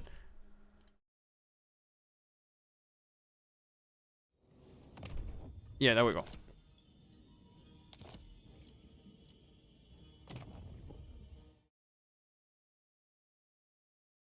Alright, yeah. I don't know if I'm, yeah. Yeah, I might have to refrain from holding a tournament next week. But anyways, next time we won't have Norscan or Skavens for the next 20.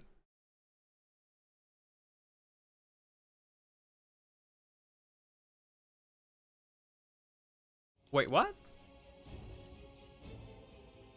Wait, hold on.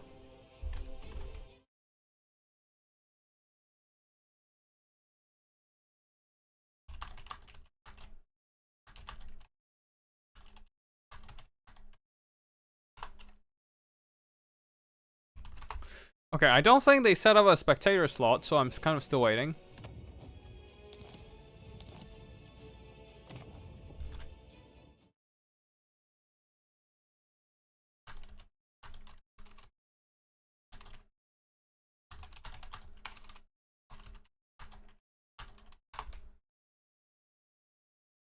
Yeah, anyways, it seems like this player also forgot that this is a Conquest tournament. I said this is a Conquest tournament on Challenge, but everyone is just playing on land battles, it seems. Yeah. Anyways, that's fine. I don't really mind. Oh, wait, to be fair, I did have a...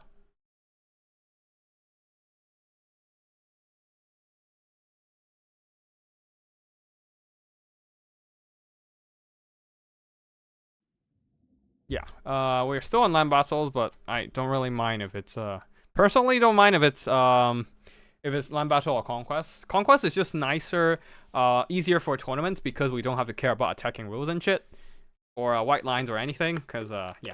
anything goes on there.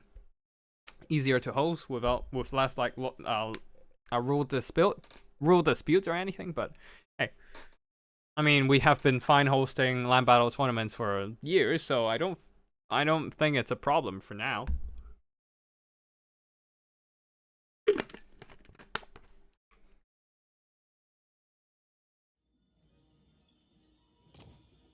Guys, it's supposed to be Conquest Mode.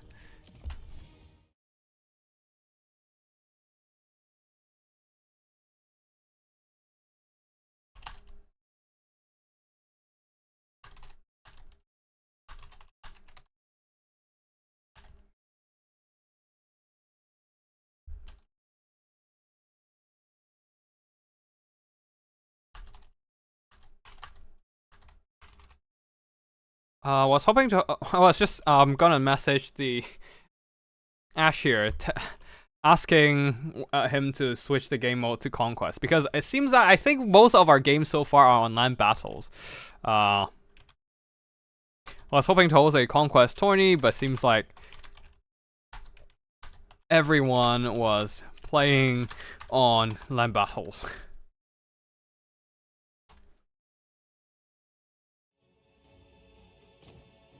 But yeah, I don't know if he reads my message. I hope he does at some point. But yeah, he seems like Ash is ready with their army. Gentle Red is almost there.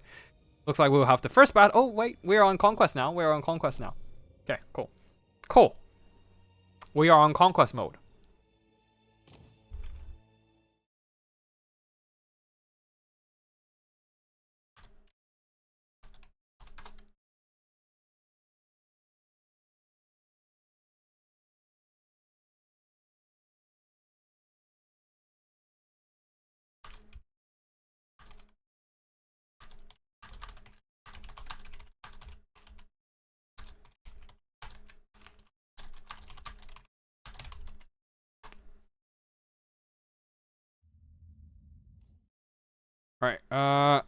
Right, looks like both players are ready.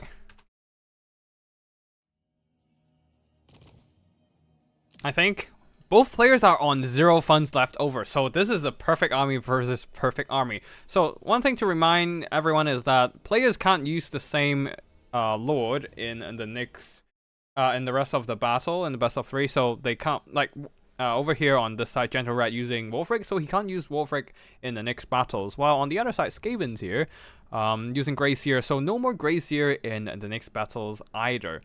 Now, the Norskins are in a pretty awkward spot in this best of 3 format because you need 3 lords to go through the whole best of 3, but Norskins only have 3 lords. So he has to really get the, like, he has to make sure that he can get the wins with the named characters, since that's basically the Norskins' best bet in winning the game. Otherwise, they'll have to go and resort to a Norskin Chieftain to hopefully win the game. But the Norskin Chieftain kind of sucks. They don't have a boat like Wolfric, and they don't have regeneration like Throg the Troll King. So yeah, Norska might want to secure the win, secure the victory with Wolfric and a Throg before having to resort to a named chieftain here. But anyways, for the army build, the Ash. Actually, this is quite ironic. If I remember correctly, Gentle Rat play quite a bit of Skavens, but now he's fighting his own Skavens, his beloved Skavens or something. But yeah, anyways, Ash going with I think it's a pretty much of a box build. We are seeing Storm Vermin's the Sword and Shield version, damn it, and a bunch of Ashen Triads at the back, providing some anti-large armor piercing. The Storm Vermins will be holding the line very well against the enemy Marauders, and they're supported by some Warp Flame Throwers, Warp 5 Throwers, and Rattling Guns as well. One single Skaven Slave Spears and a bunch of Red Ogres reinforcing the Night Riders at the back there, leading the army as a Gracier of Ruin with Scorch and Dreaded 13 spell. That's basically it for the spell cast. Wait, what else are you spending your magic on at, in that case? Like, just bring something? Like, even bring some Skaven Slave Summon would be fine. Like, you're gonna have so much magic that you're not gonna be using and not gonna be activating the... Yeah, you're just not gonna use those magic. What? Anyways, I guess the Grey Seer here is as a reinforcing piece to provide those leadership buffs, I suppose. And yeah, he is supported by Chieftain here with a Red Ogre mount or Bone Crusher mount. I'm not sure what it's called, but I think it's called Bone Crusher mount. But yeah, on the other side of the battlefield for the Norskins, a front line of Marauder infantry backed up by some javelins. On the flanks there, Ice Wolves reinforcing Skin Wolves. 3 Ice Wolves, 3 Skin Wolves, and 2 Manticores. There's also Wolfric the Wanderer here, leading the army, plus a single Shaman Sorcerer of Metal. So yeah, quite a wide formation for the Norskins advancing towards the super elite Skaven box, actually. Yeah, I don't think I've ever seen such an elite Skaven box, except that one time I'm playing as the Undead. Or I've seen a Skaven versus Undead matchup where there's just a Storm Vermin box and some abominations. Hell Pit abominations. But yeah, anyways. Yeah. We are seeing the Skavens advancing, Norskins holding back, trying to perform a surround, getting those mobility in place to flank the enemy targets. But the problem is that how are they supposed to deal with so many armored Storm Vermins? Actually, wait, there's a very good option to deal with them. Yeah, Searing Doom and Final Transmutation on the Shaman Sorcerer. Searing Doom is just really good against armored infantry. And over here, Concealment Bombs are popped on the Ashen Triads, making sure that the Norskins cannot spot their anti-large units, even up close. I don't know if they have been spotted already, but right now the Concealment Bombs are still active for like a minute or so. So they're just going to be hidden for now. Though the Red Ogres are still standing in place, and because... wait, are these... Oh, wait, these Night... Oh, wait, never mind. Night Runners don't have stock, so they're revealed anyways. But yeah. This is a very small Skaven army, and with 3 Ashen Triads worth of gold missing from the battlefield, the Norskin player here, Genturat, might be spotting something wrong with this Skaven army. A Searing Doom onto the Warp 5 Flower already, but 4 models killed so far, and Marauders are pushing in, trying to get into melee, and the Skaven Slave Spears were hoping to capture the point. But Marauders are coming in to intercept, and Skin Wolves, Ice Wolves moving into the back line, ready to jump onto the Skaven units. Javelins are getting close, but they're getting immediately shot down by a ton of Rattling guns.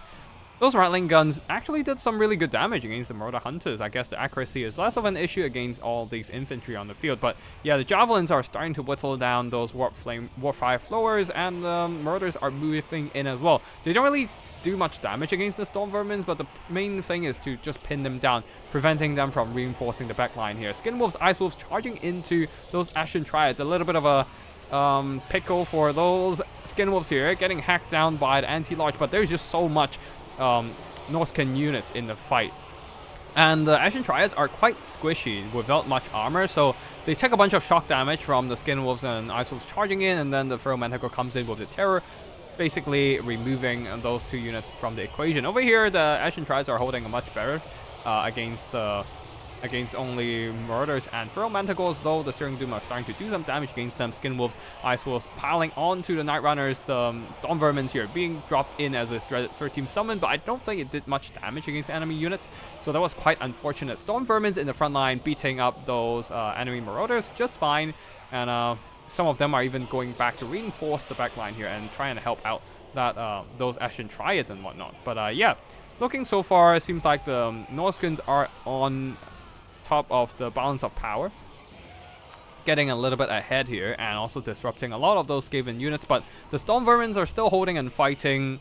The Rattling guns are still active as well, and the Night Runners are slowly being secured by the Skavens here. Ashen Triads and Red Ogres managed to dispatch the Ice Wolves on this side. Though, okay, never mind. There are still 2 relatively healthy, yeah, there are still very healthy Skin Wolves coming in. And the Red Ogres aren't exactly in place to help out the Night Runners, but the Night Runners will be pulling back right now. Another Searing Doom, can the Skavens dodge it? Nope. Looks like they're still taking more damage with the Rattling guns. I would say, I don't know, I would feel like I would probably just keep dropping Searing Dooms. Ooh, nice bolt onto, not the best of both, but it did do some damage against the Storm Vermins and Skaven Slaves. I'll probably drop it over here. Maybe hitting these Marauders in a more uniform line. No, not Marauders, but Storm Vermin on a more uniform line. And yeah, over here, Feral Manticores diving in, terrifying the Ashen Triads. That's the one thing bad about Skaven's units like Ashen Triads. They just don't have much leadership. In theory, if they get a charge onto... Oh, this is huge, because the Ashen Triads and the Red Ogres charging into those Norscan Ice Wolves and Skin Wolves and manage to hack them down through their anti-large prowess. 30 attack plus an additional 15 bonus versus large. That's 45 attack against the Skin Wolves here, who only have 29 defense, and that was very effective from the Ashen Triads. With their pretty decent melee defense, 36 plus physical resistance, they're actually holding on just fine against the Skin Wolves. And the Skin Wolves will be driven back here, and although these Red Ogres have been routed too. So that was unfortunate, but the Red Link guns were able to do some pretty good damage. But unfortunately, with the Skin Wolves and Feral Manticore jumping onto them, they will be terrified and routed. At the back over here, another Dreaded 13 summon, but I don't see what they're bombing. Perhaps another unit of Marauder Javelins, but yeah, not doing a whole lot of damage.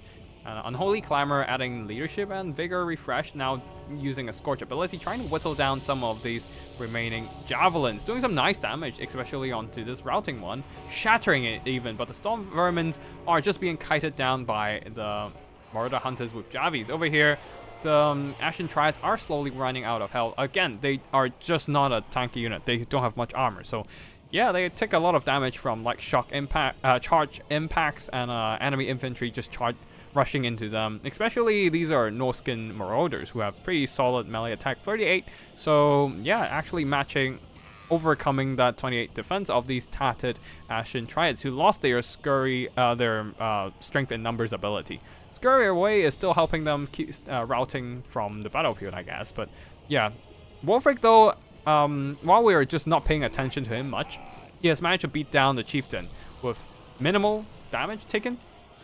And the Skin Wolves are now just cycle charging around the battlefield, roaming and picking off those isolated Skaven targets.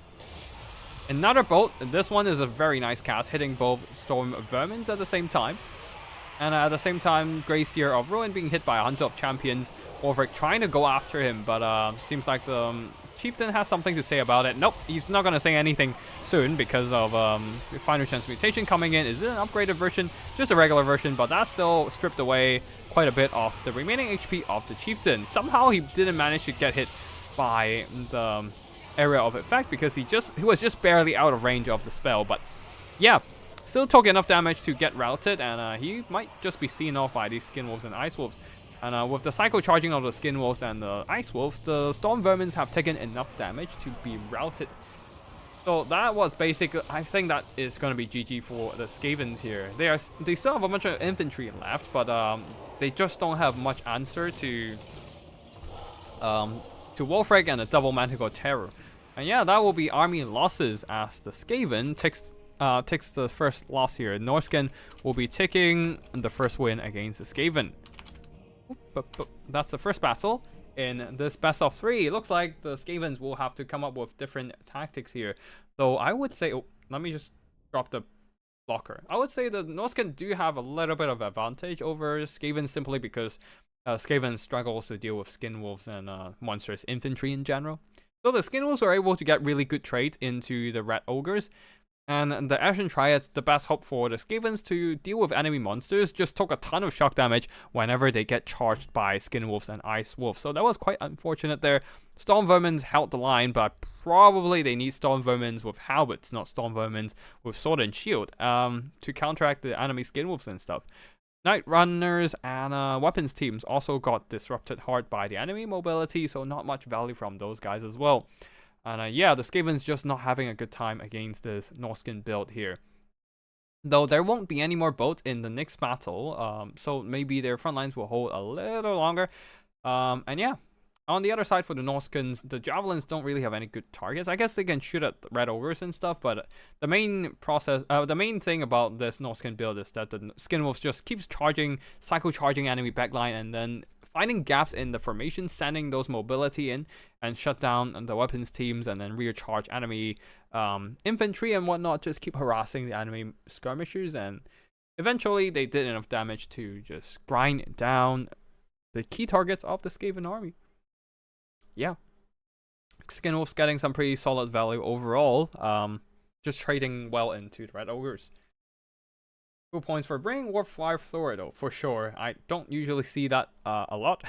Nobody ever uses Warfly Flora, if anything, but yeah. Very nicely played by both players, and we'll be moving on to the next battle.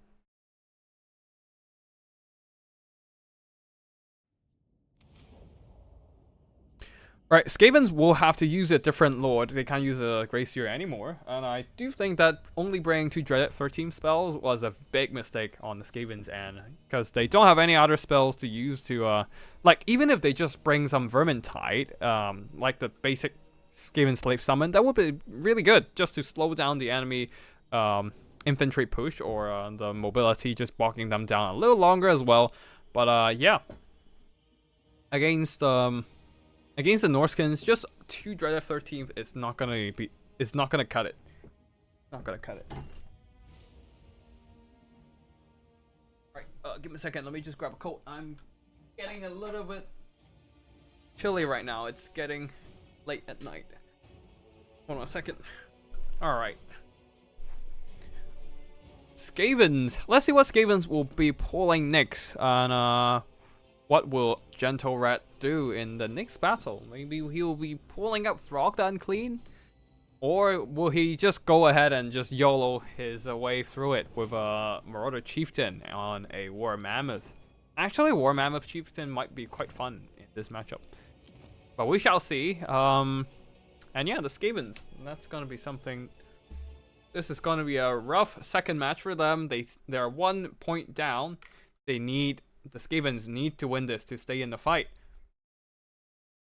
Let me just pull up the scoreboard. On the left side, we have Ash 07 on Neil so far. While on the right side, we have Gentle Rat on 1 so far. So yeah, let's see what happens in this battle here. And yeah.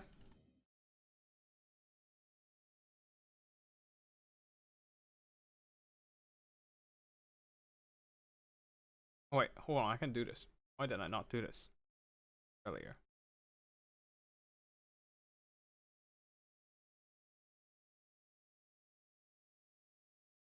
Alright, let me just change some stuff, sorry. Okay, there we go. Alright, done. Now we're just waiting for the players to get ready, and yeah, we are good to go. Wretch, they are the wretch. Ah, well. These are Skavens after all, and Looming, hello. Oh, and yeah, David, hello, welcome. We are just gonna be chilling until they start the battle. Seems like both players, once again, 0 funds left over. Will we see another attempt of... oh wait, no, they can't use Dread 13 anymore, since the Graciers are out of commission. They have used the Graciers already, so no more Graciers for the rest of the battle. Maybe they will bring Quick Caretaker. No, they probably won't. But yeah, yeah, let's see what happens here. Gentle Rat is also ready. And yeah, the Skavens are... wait, why aren't they starting the game? Both are ready now, no? Alright, looks like they might still need a bit more time to... Yeah.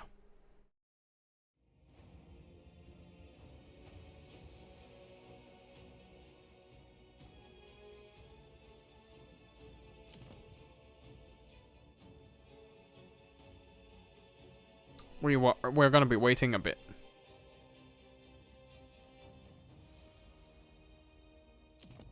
Come on. Get the battle started.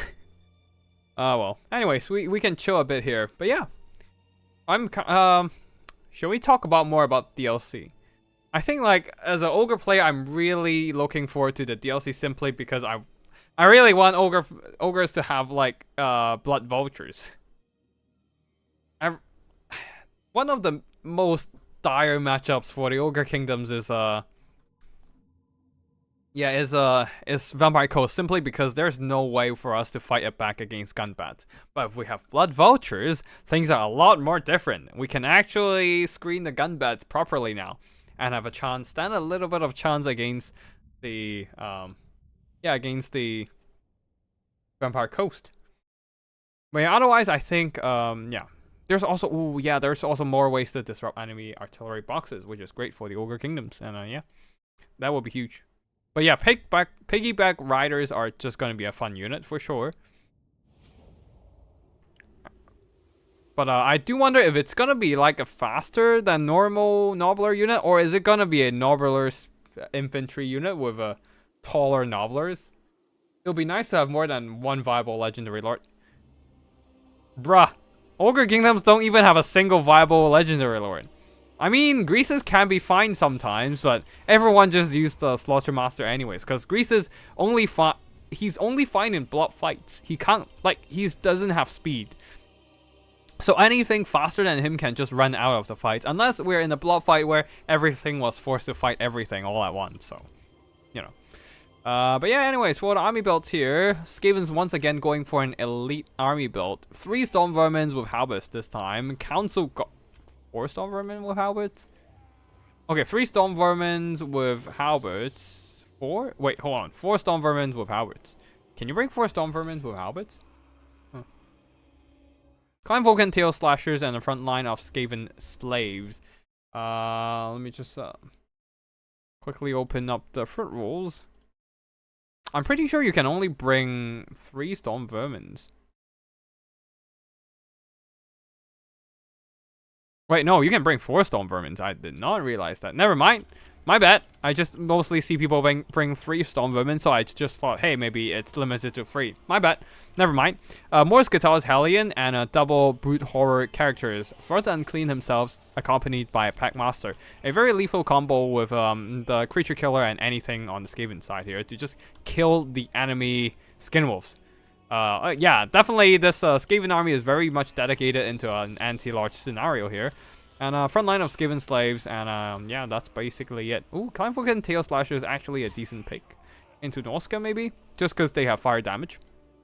But yeah, on the other side of the battlefield, for the Norscan army front line of Marauders, second line of Marauder Hunters with Javis. Once again, a very similar build to the last one we've seen.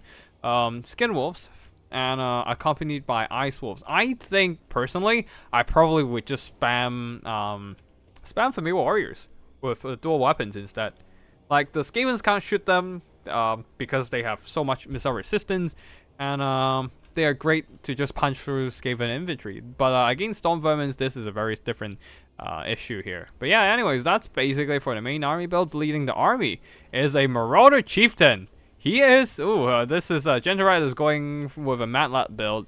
Marauder Chieftain supported by a Shaman Sorcerer, Firewolf Burning Head, and Fireball. So, yeah, we are seeing a Marauder Chieftain on the field. We shall see what happens here. Oh, wait, hold on. These are 2 Frost Worms, Chaos Frost Dragon. They have a different name now. Double Chaos Frost Dragons in the skies, and their breath attack might be some key components here to deal with the enemy. Oh, yeah, double, wait, a single Chaos Frost Dragon, so it's a Cold Voider only, and 1 single Cold Voider. So yeah, but the breath attack would be really key in working down the HP of those Storm Vermins.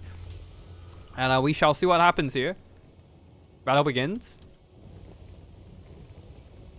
And Marauders are moving up. They're now, both sides are moving straight for that capture point, which is very much expected. This is the center of the battlefield, and they will be clashing in the middle. Now, Marauder Hunters have stopped their tracks, and also the regular Marauders as well, just waiting for the rest of the Norscan mobility to get in position and do a surround. But it seems like the Skavens are not in a hurry to fight either, just sending in Throg, Throt.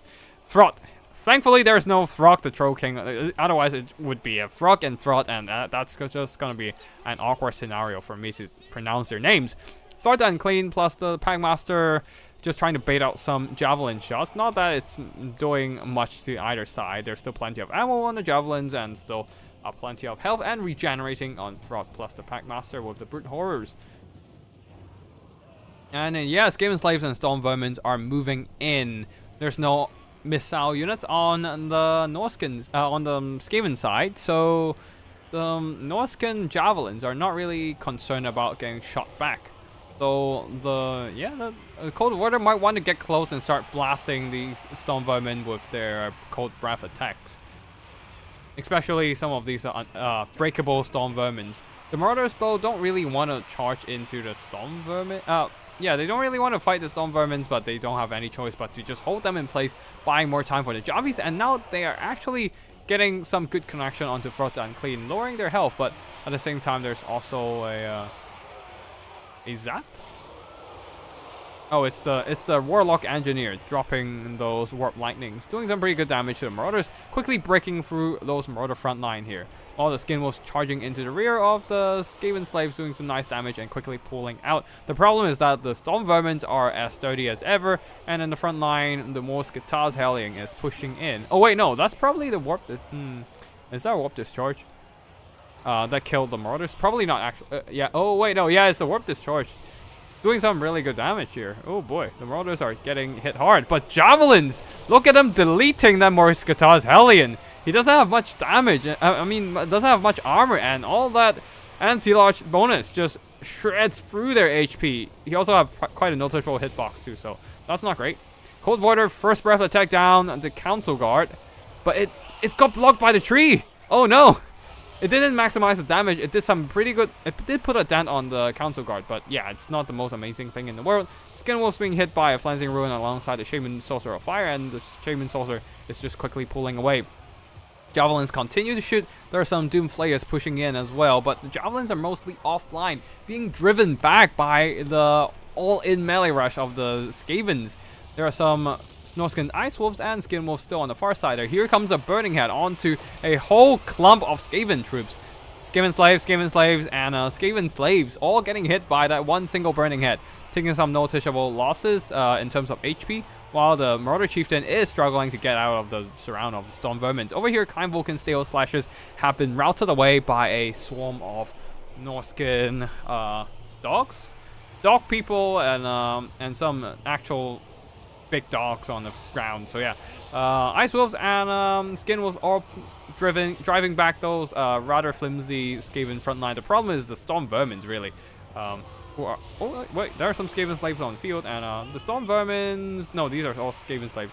Storm Vermins are holding strong. I mean, the Council Guard got hit by a breath attack of the Cold Voider, but other than that, they were just holding on business as usual. On the far side there, Mortar Infantry are getting... and Skin Wolves are being driven back all the way, perhaps towards the white line even, as the Packmaster really committing to chasing down those Skin Wolves, preventing them from coming back.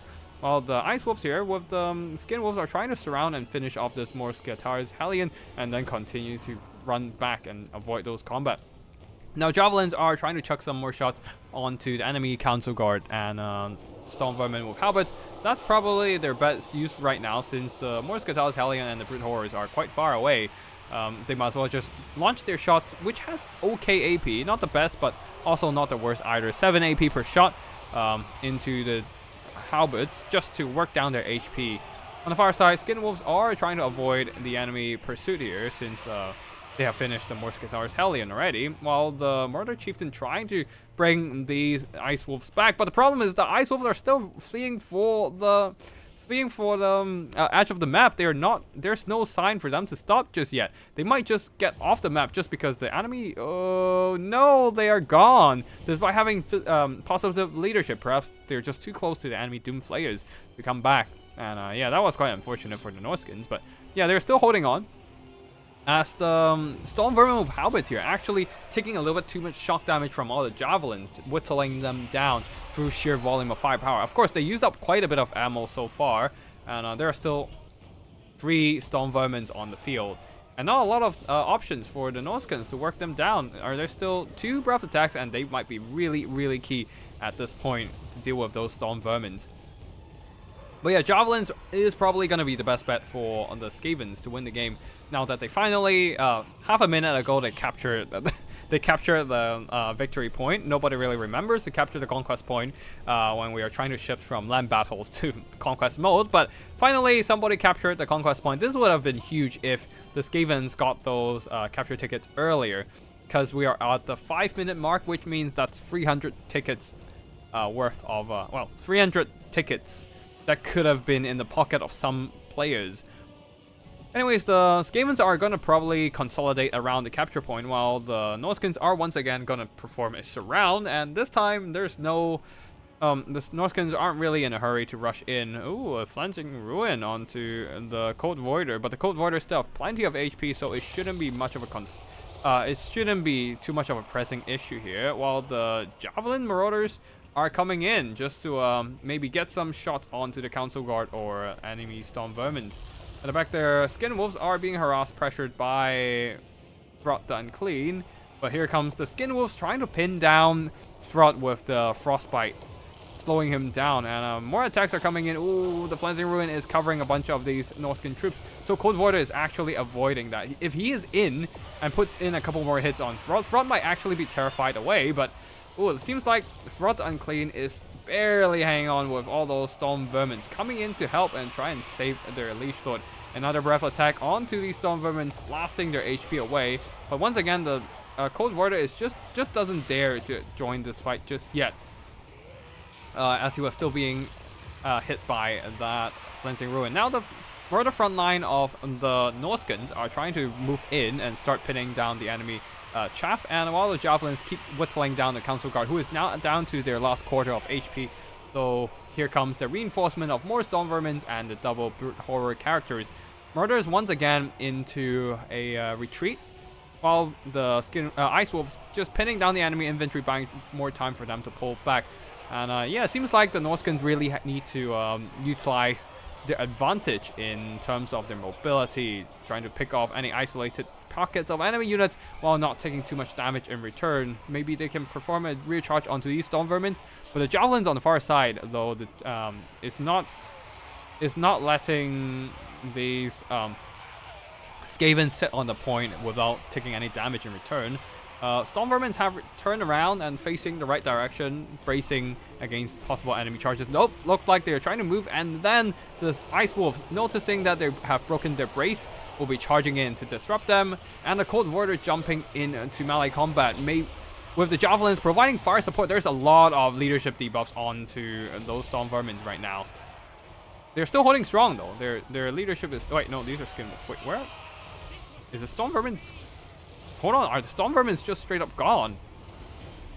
God damn! The Storm Vermin straight up just got shocked by all the surrounding charges and stuff. We saw them at over half health previously, but then the charge from the Skin Wolves, the Ice Wolves, and then even the Cold Warrior jumping in just shocked them down to less than a quarter of HP. Damn, that was quite brutal. There's still another unit of Storm Vermin pushing up with the support of the double Brute Horror characters. Brute Horrors remind me of Tomb Cats quite a lot. Yeah, and also they, I don't think they have as much charge impact damage. I don't think they have any charge impact damage, if anything, but they just have nice mass, nice speed. It's hard to pin them down, and they have regeneration to keep themselves alive. So it's even better in terms of survivability, even better than Tomb Cats, I think. But yeah, Packmasters will be jumping around, trying to just stay with their own infantry here. Now that the Skavens have the point, they don't really have to concern about capturing it. Just instead, they have to take that initiative of engagement here, try to catch whatever units they can get, including these Marauders here.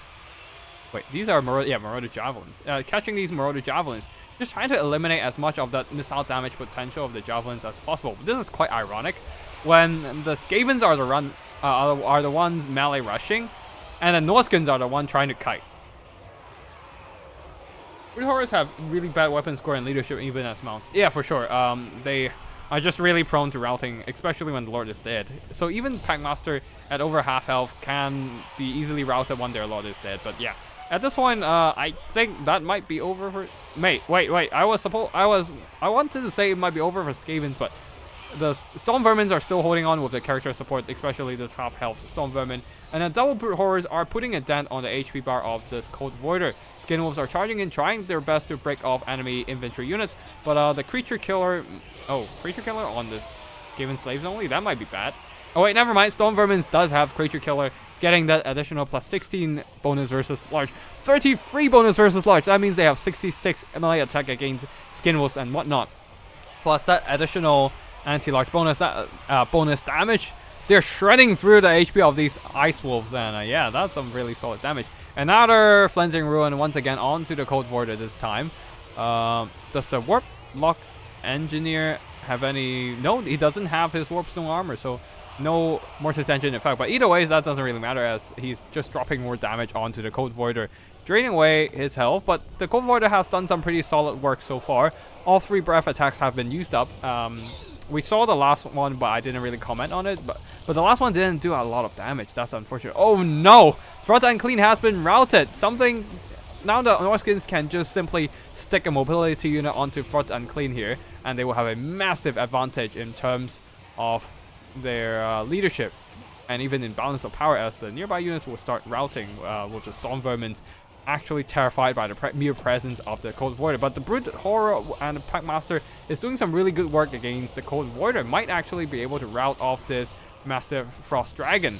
Though the Murder Chieftain here, trying his best to work down the Packmaster, maybe try and save the Cold Voider as well. On the far side, the Marauder Javelins, out of ammo. They're just duking it out against Storm Vermins and even the Warlock Engineer in melee, but being so blobbed up, they are just going to take a bunch of damage from those Warp Lightning.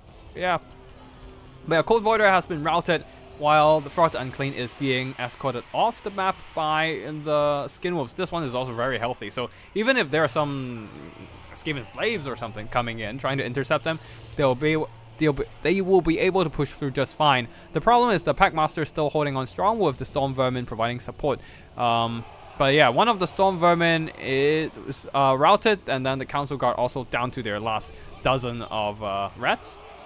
And Front Unclean is probably not coming back. And yeah, this is probably going to be a Norskin victory. We're receiving a little bit of a lag here, which is unfortunate. But yeah, if the Skavens capture the point earlier, they would be a lot more comfortable in terms of victory tickets, and they can probably just sit on the capture point and buy time till the game ends. Of course, I really appreciate the gameplay with the Skavens aggressively pushing against the Murder Hunters with Javelins. This is actually, like, I love how the Skavens didn't just sit on the capture point though, and actually aggressively push the Javelins, because they know that if they sit on the point, they'll just get peppered down by the Javelins and just shot to death before the Norskins comes in for a melee charge and routes everything in the pocket. But no, they push up and they just keep those Murder Hunter with Javelins on the run, and making sure that they can't just sit there comfortably and shoot up whatever Storm Vermins they can see.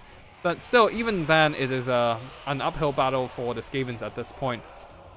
Now, the Skavens can still win, don't get me wrong. They're really close to the victory threshold now at 400 tickets.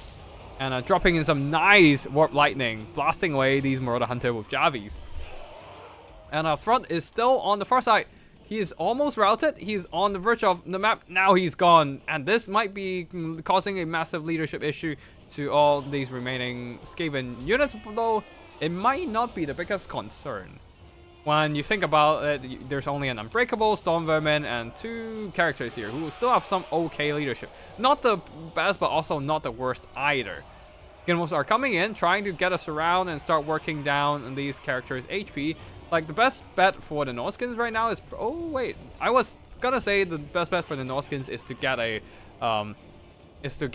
balance of power victory, but seems like the Skavens have been dislodged from the capture point here, and one single Murder Hunter unit with Javelins is able to quickly capture the point. It's only going to be seconds before this victory point belongs to the Norskins. While at the same time, Skin Wolves are surrounding the Brute Horror, and their leadership is getting extremely flimsy at this point. The Packmaster is still holding on, but the regeneration cap has been reached. A nice hit from the Marauder Chieftain as well, putting even a bigger dent on the Packmaster's HP bar. Balance of power is actually into army losses, and that will be GG for the players, with Norskins taking the victory in the second battle of the best of 3.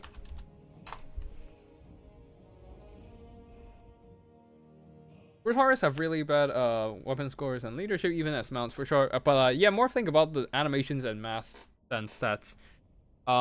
With the lunging attacks, it is quite hard to actually bog down the Brute Horrors. But yeah, anyways, the main thing about Brute Horror is really the regeneration to keep your characters alive, and then having the mass and speed to pull out of blobs or catch up on targets. But the problem is that, of course, they are just not that great. As melee combatant, Packmaster did a lot of damage here, but Fraught and Clean, not so much. I believe that all the damage from the Packmaster came from cutting down that Cold Voider in the middle to the late game. The problem is that the Skavens went all in on melee this time, but the Norskins are kiting. They are kiting with the javelins, getting some really solid value, working down the enemy monsters, especially focus fire down the Morsketas Hellion, and the javelins also did well against the unshielded Council Guards and Storm Vermin with Halberds, who doesn't have the missile block chance to block off, mitigate enemy missiles. Clan Rats and Skaven Slaves don't really do much here. Yeah, not even the Regiment of Renown Clan Rat, Vulcan Tail Slasher. A lot of good damage from the Flensing Ruin and the Warp Lightning, though.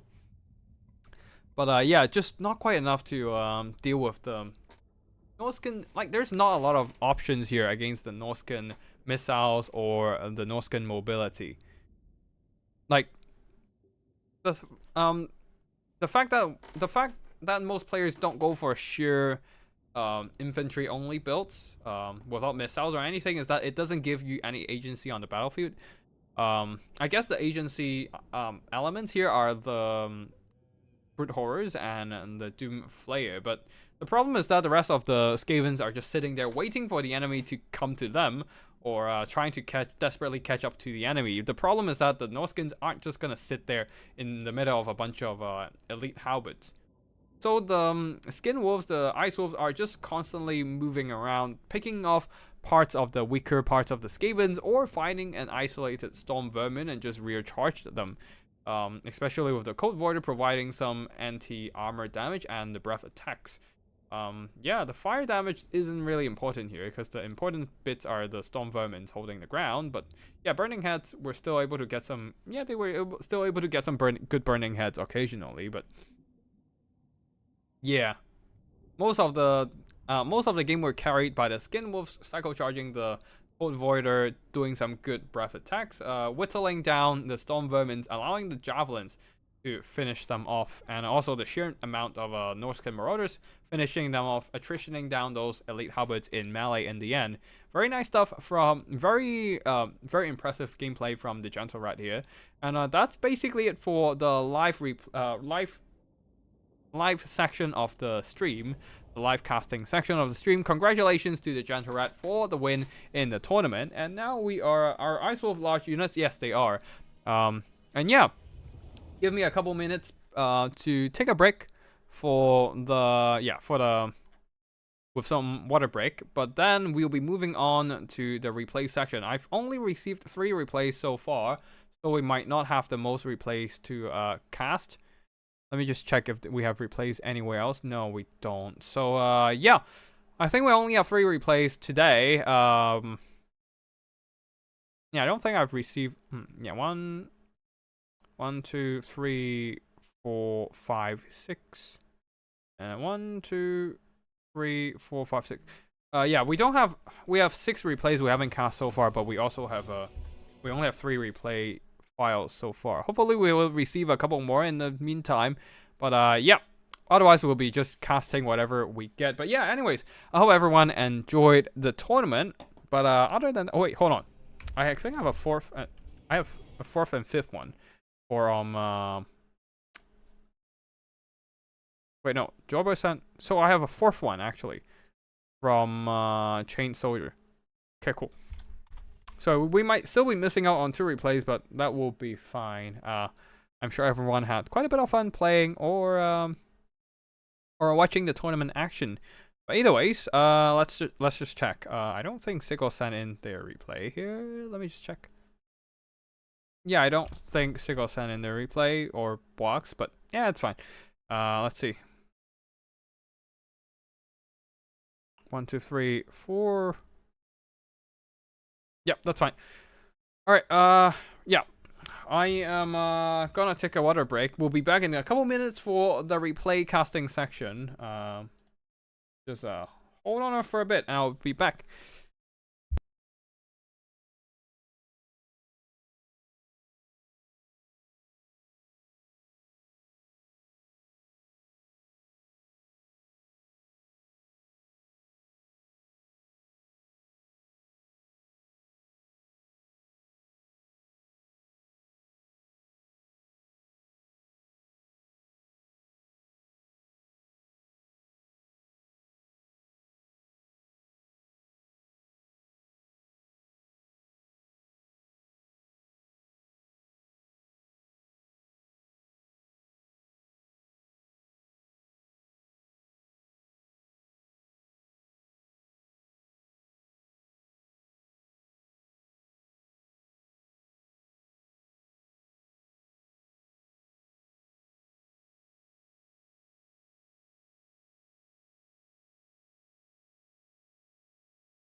Alright, and I'm back. So let's start with the replay casting. Actually, I need to move the replay from the download file to the actual replay file. Alright, replay folder with replays. There we go. Empire versus High Elves in the first one here. Joy Boy versus Chained Soldier. Let's give it a go and see what happens. The Empire going with Elspeth, with a ton of state troops once again, going for a box build perhaps. 4 units of Empire Spears, 3 swords, and 2 halberds, 2 Hogland long rifles, and 2 more Empire Knights, 1 Royal Outdwarf Griffites with their glorious charge, and Let the slaughter begin. yeah, and 1 single Sunmaker. Oh, this is the battle where we have a. Oh yeah, this battle basically has a little bit issue in terms of the white line, where they have to be 200 meters from the white line. Basically, you're supposed to deploy 200 meters away from the white line. This might be a bit of a. This I really wish there's a way to measure the range. Let me just pause it. Okay, so when we think about it, the Sunmaker has 480 range, so half the range of that has to be the, like, it has to have more than half the range of that, or roughly half the range of that from the white line, and this might be a bit tight. If I guess if the Empire army just push a little bit more forward so that the end of the formation is around here, that would have been fine. I don't think that's a main problem, honestly. Compared to it to long rifle range, they are 200 meters. The problem is that you can't really... yeah, long rifle range... Okay, hold on. It's like that. I'm using my fingers here. Okay, cool. We have roughly my hand span of... yeah, roughly that's my hand span of range. And then I'm just... Okay, this is... Yeah, this is... might not be 200. Yeah, this might not be 200 meters, but like if they just move up like maybe a little bit more, like from there to there, that would have been fine. And I don't think that's a main problem here. Like it's not a lot of space, but it's also not like game breaking either. It would be nicer if the Empire box moves a little bit more forward, but I think that's okay. in this case. At least there's nothing serious enough for a rematch. But yeah, anyways, Hardline Rifles are staying there, but Sunmaker absolutely lighting up those High Elves.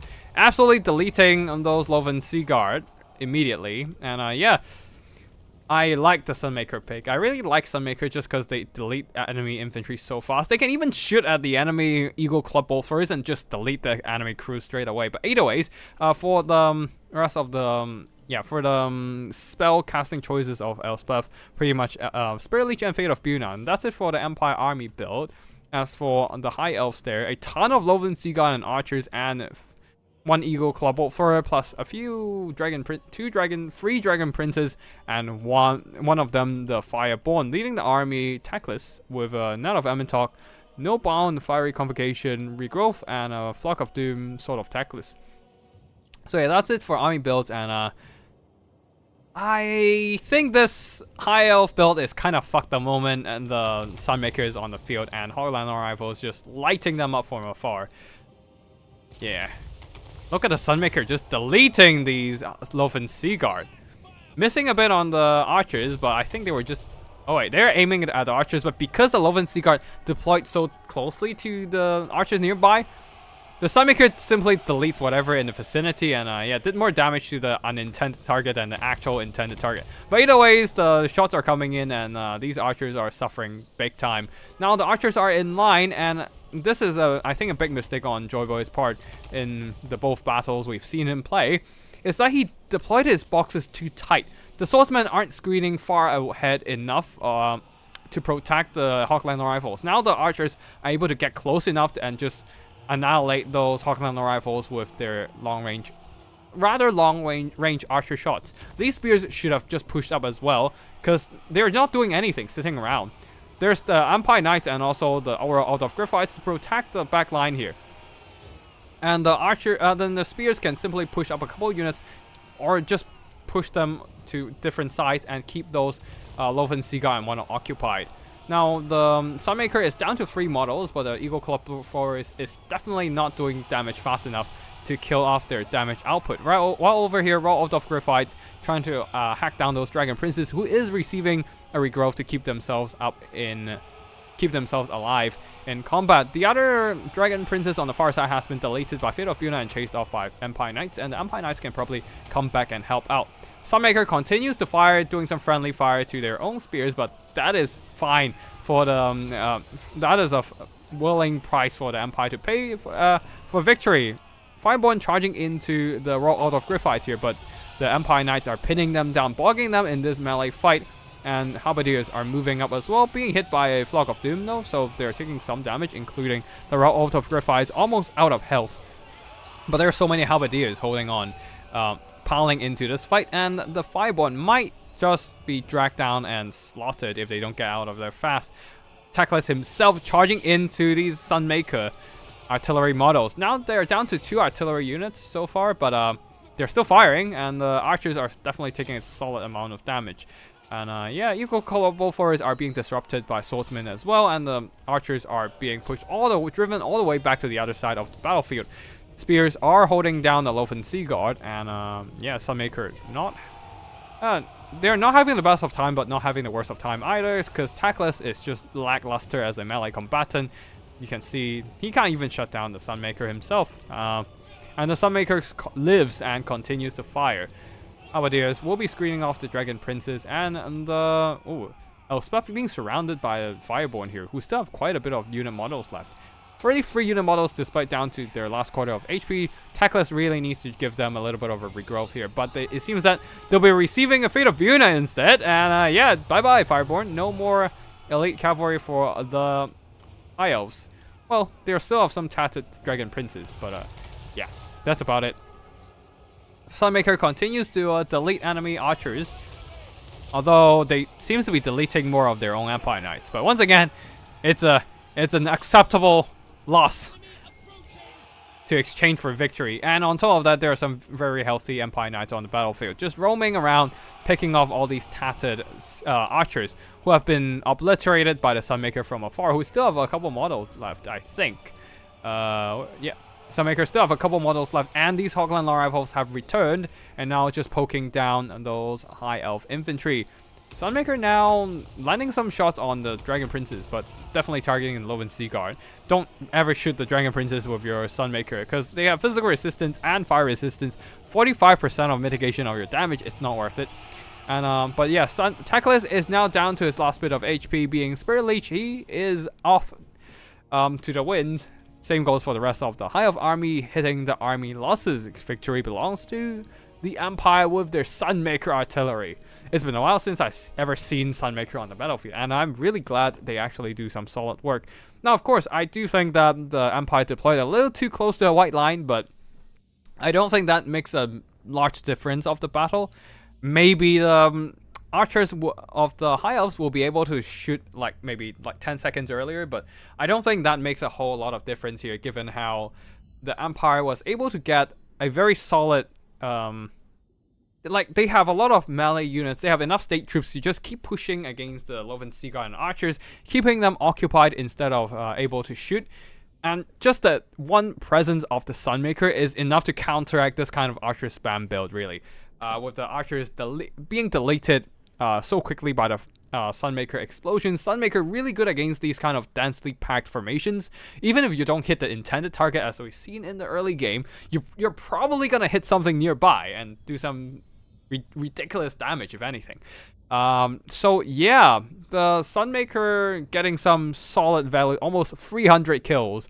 That's like 1/3 of the entire High Elf army. Definitely some very solid stuff throughout the game. And especially High Elf archers stands really closely to each other in a very uniform formation. So this kind of explosion artillery, mortars, rockets, they're just so good against the High Elf archers.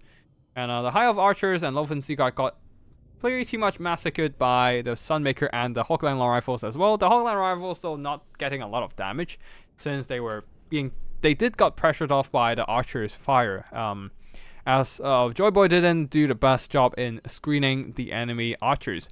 But either ways, the Sunmaker carried, and that's what I usually like to see. And yeah, Elspeth got some really good value as well. The archers of High Elves just didn't really get a chance to stand there and shoot. As they were either being deleted by Sunmaker or being chased by Empire state troops, unable to just sit there and use up their ammo. So losing a lot of balance of power in terms of that instead of dishing out the damage. Dragon Princes and Fireborn, one got straight up deleted by a Fate of Buna. The other ones also being bogged down by halberds and Empire Knights, and most importantly, Raw Out of Griffites out trading against the regular Dragon Princes. And the other one, when the Fireborn got there to obliterate the Raw Out of Griffites, the state troops, the halberdiers, are also there to help out. And yeah, the Fireborn also suffered heavily. Eagle Club of Thors 1 alone is not enough to work down the Sunmaker fast enough. So not a whole lot of value. GG to all players, and next up, Empire once again versus Vampire Coast this time. And yeah, we shall see what happens here. Empire going with a ton of state troops once again, but no more Hogland Long Rifles. 4 spears, 4 swords, 2 Empire Knights, 2 Knights of the Black Rose, and 4 units of anti-large huntsmen. 1 single magical missile armor-piercing elite handgun, the silver bullets, and leading the army, Marcus Wolfheart, plus a Bright Wizard supporting with some spells. Let's see, it's probably going to be Burning Head and Fireball. Marcus Wolfheart coming in with the net, and Bright Wizard coming in with a Burning Head and Flaming Sword of Ruin. Actually synergizes really well with the Huntsman there, providing magic attacks and fire damage to cut down enemy healing and exploit any regenerating units, plus boosting that base weapon damage, base missile damage, which the Huntsmen mostly rely on for damage anyways. So yeah, really nice combo, Flaming Sword and a non-armor piercing missile. On the other side of the battlefield for the Vampire Coast, front line of zombie deckhand mobs, a second line of bomber mobs, and a third line of hand guns. This time we do have a Regiment of Renown Black Spot there, and also some long-range gunners, deck gunners, 4 of them in fact, plus a Shade Wraith gunners. So a lot of long-range firepower. seeing that the Empire will be suffering from the kind of long-range gunner team from the Vampire Coast. Animated Hulks on the flanks there because all the money going into the deck gunners, and of course Nautilus himself on his boat mecha. You can't really afford a lot of expensive monsters, so yeah, mostly just animated Hulks. 3 of them in fact guarding the back line. Not even a lot of halberd, not even a lot of polearm deckhand mobs either. But yeah, anyways, all the rest of the money goes into Count Nautilus himself, standing atop a massive construct. But this might be rough because we're seeing a lot of huntsmen there. And yeah, anyways, Count Nautilus on his Necrofax Colossus with Invocation of Nag, the Drowned Dead summons, Captain Rolf's Mondial, and Wraith Storm. Very standard loadout for the Vampire Coast Lord, and we'll be starting the battle now. Now that both sides don't really have any artillery, they will just move up and try to aim down each side, but that's fine. We'll just fast forward a bit here. Count Nautilus launching some shots through the trees, but being blocked, of course, by the trees. So now he's trying to switch targets, maybe. Shade Wave Gunner is getting some really good target. Oh, this one is actually landing a good hit from Count Nautilus against the swords. Shade Wave Gunner is also launching some shots into the swordsmen there, wrecking their infantry formations. Breaking their shields, not that it really matters at this point, but yeah, a lot of anti-infantry firepower on the Vampire Coast side, but I don't know if they have enough anti-archer firepower. That's the main question. The Shade Wraith Gunners and the Deck Gunners probably would want to shoot at the Huntsmen, but they can't really see them until they have revealed themselves now. But one of the swordsmen already on the verge of death, Knights of the Black Rose, will be charging in, but they seem to have their attacking order or movement. They have the movement order into the center of the Vampire Coast formation, so they didn't actually get a charge attack on the Vampire deckhand mobs. On the far side there, Huntsmen launching shots into the enemy infantry, especially the handguns. They are very fragile and will not be a good target to be absorbing enemy archer fire. Yeah, they're gonna be taking. They can't. The problem with handguns is they can't really outtrade archers in terms of long-range firepower fight. And huntsmen here are protected by the tree line as well. Their shots can go above the trees in a really nice firing arc, but the Shade Wave Gunners and the handgun shots are mostly blocked by the trees. Let's slow down a bit here. Deckhand mobs are pushing forward while the handguns at the back manage to push back the Empire Knights over here. Plus, Deckhand mobs continues to push. Now the bomber mobs are launching shots into the spears, trying to work them down. But the right flank is going a little bit more in the Empire's favor here. A really nice Burning Head roasting the handgunners, while the state troops are getting on top of the bomber mobs. And there are more flanking units of Empire Knights coming in from the side. Deck Gunners continues to fire, but most of their shots are still being blocked by the trees, protecting the Huntsmen from being obliterated by the Deck Gunners. And the Deck Gunners, they themselves are kind of dying pretty fast. I don't know what's killing them, but one of the handguns are disintegrating. But what the fuck is killing them? Oh, on the far side, the... What?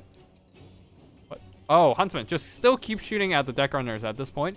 And we'll be slowly working them down. Empire Knights are trying to move in, but I don't think they're needed right now. And they're just exposing themselves to animated hulks. They quickly switch targets and try to get a hammer and anvil against the bombers. And that is an exceptional target. Just quickly colliding into the backs of these bombers, lancing them down with that charge collision. The Shade Wave Gunners are turning around to shoot at the Empire Knights, but this might be too little, too late to save the the bombers from the Empire Knights. While on the other side here, Huntsmen taking some damage, I assume from the Deck Gunners. Yep, indeed. But they're just coming back to keep shooting at the bombers, while the animated hulks are standing idly, not really doing anything. Black spots are shooting at the Bright Wizard, but the Bright Wizard can easily move out of range.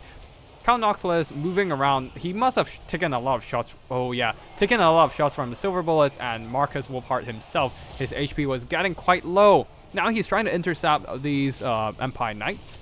Should be able to do some good damage and terrify them away, even dropping down a zombie summon. But that was not needed. Probably should have saved that to move close to the Silver Bullets and disrupt them instead. The Empire missiles are pretty much intact. The Silver Bullets are pushing up. Even, oh, they might be pushing too close to the front line, being targeted. They are in melee range against these deckhand mobs here, but right now they're not really.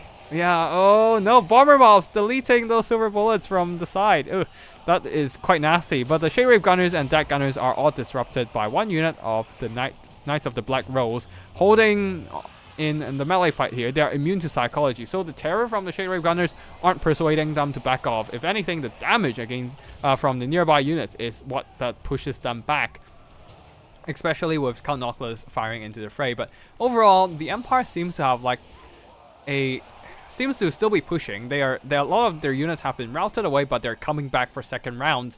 And yeah, Knights of the Black Rose charging on top of their swordsmen there, just piling onto those animated hulks and deckhand mobs, working them down, and more regrouped Empire Knights are coming back to disrupt the deck gunners. They are also very fragile, so any charge from the Empire Knights will be nuking down their HP pretty fast. You can see this deck gunners already losing half of their HP, and now down to the last quarter of their HP, and they're probably just gonna disintegrate. Count Nautilus continues to fight on, trying to bog down the enemy state troops with some zombie summons. But right now, I think the main concern really is Marcus Wolfheart continues to poke away at his health, getting some decent HP so far. And the Bright Wizard dropping in those burning head. Wraithstorm targeting the Bright Wizard, trying to work down his HP, but he's still relatively healthy, and there's not a lot of units that can kill him right now. All the guns aren't really... They're too busy being bogged down in melee, or just don't have enough reach to hit up the Bright Wizard. Especially all the state troops now pushing through the enemy zombie mobs are now piling into the back line, disrupting all these Shade Wave Gunners, Deck Gunners, and even the Black Spots. It's now down to the last bit of HP. The Vampire Coast might actually lose all their missile damage output at this point. A nice burning head onto the hand gunners, although it might target it a little bit too close to the state troops. But a really lucky curve from the burning head here. Not really hitting the spears. Like, if they went straight through the spears would be dead. But either ways, it actually curved away from the spears and singed some of the pole arm deckhand mobs instead. Either ways, I think the Vampire Coast is in quite a bit of trouble. They still have some animated hulks on the field and some deckhand mobs, but the Huntsmen and the Silver Bullets are easily kiting them away. And there are some more and more state troops returning. So there's still a lot of melee presence for the Empire here, especially Knights of the Black Rose charging in. The HP of all these monsters are running low. Yeah, quite rough. For the Vampire Coast for now, balance of power is in the Empire's favor, and I do agree with that. Like, the bomber mobs are out of ammo. They can't really delete any more of these spearmen infantry, and the Huntsmen are rushing back, and they have more than enough firepower to shoot down all these animated hulks. The Count Nautilus himself, the lack of mobility on this Vampire Coast build might be its might be his Achilles heels, as they don't really have a way to pressure these Huntsmen.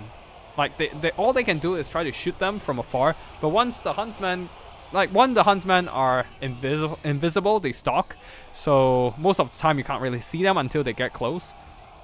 And two, once the missile units got shut down, just like here, you have no way to deal with the Huntsmen now at this point. No Scurvy Dogs to chase them down, no Fellbats to keep them pressured, silence them. And all you can do is try to outshoot your... try to tank it out. And you have only a limited amount of Winds of Magic and a limited heal cap. So the Vampire Coast can't actually tank it out. There's still a lot of ammo left on the Silver Bullets and Huntsmen. And we can probably fast forward at this point as Count Nautilus being pinned down by a Hunter's Snare.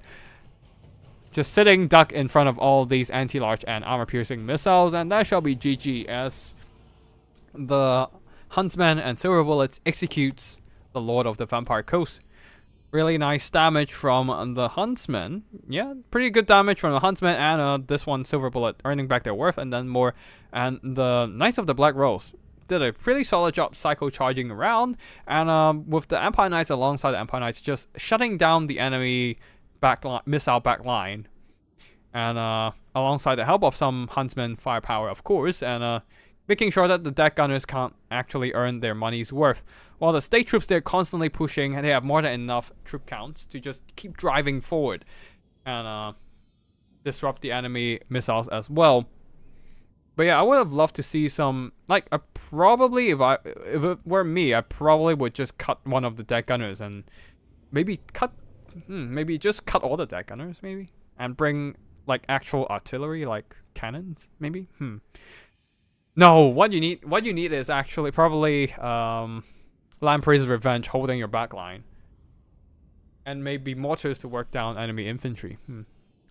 It's still pretty rough, actually. I'll definitely bring Scurry Dogs in this matchup just to disrupt possible enemy archers and guns. But either ways, very nice damage. Nice job from the Huntsman there, getting some pretty good damage done, and yeah. And Marcus Wolfhard, for once, getting some solid value.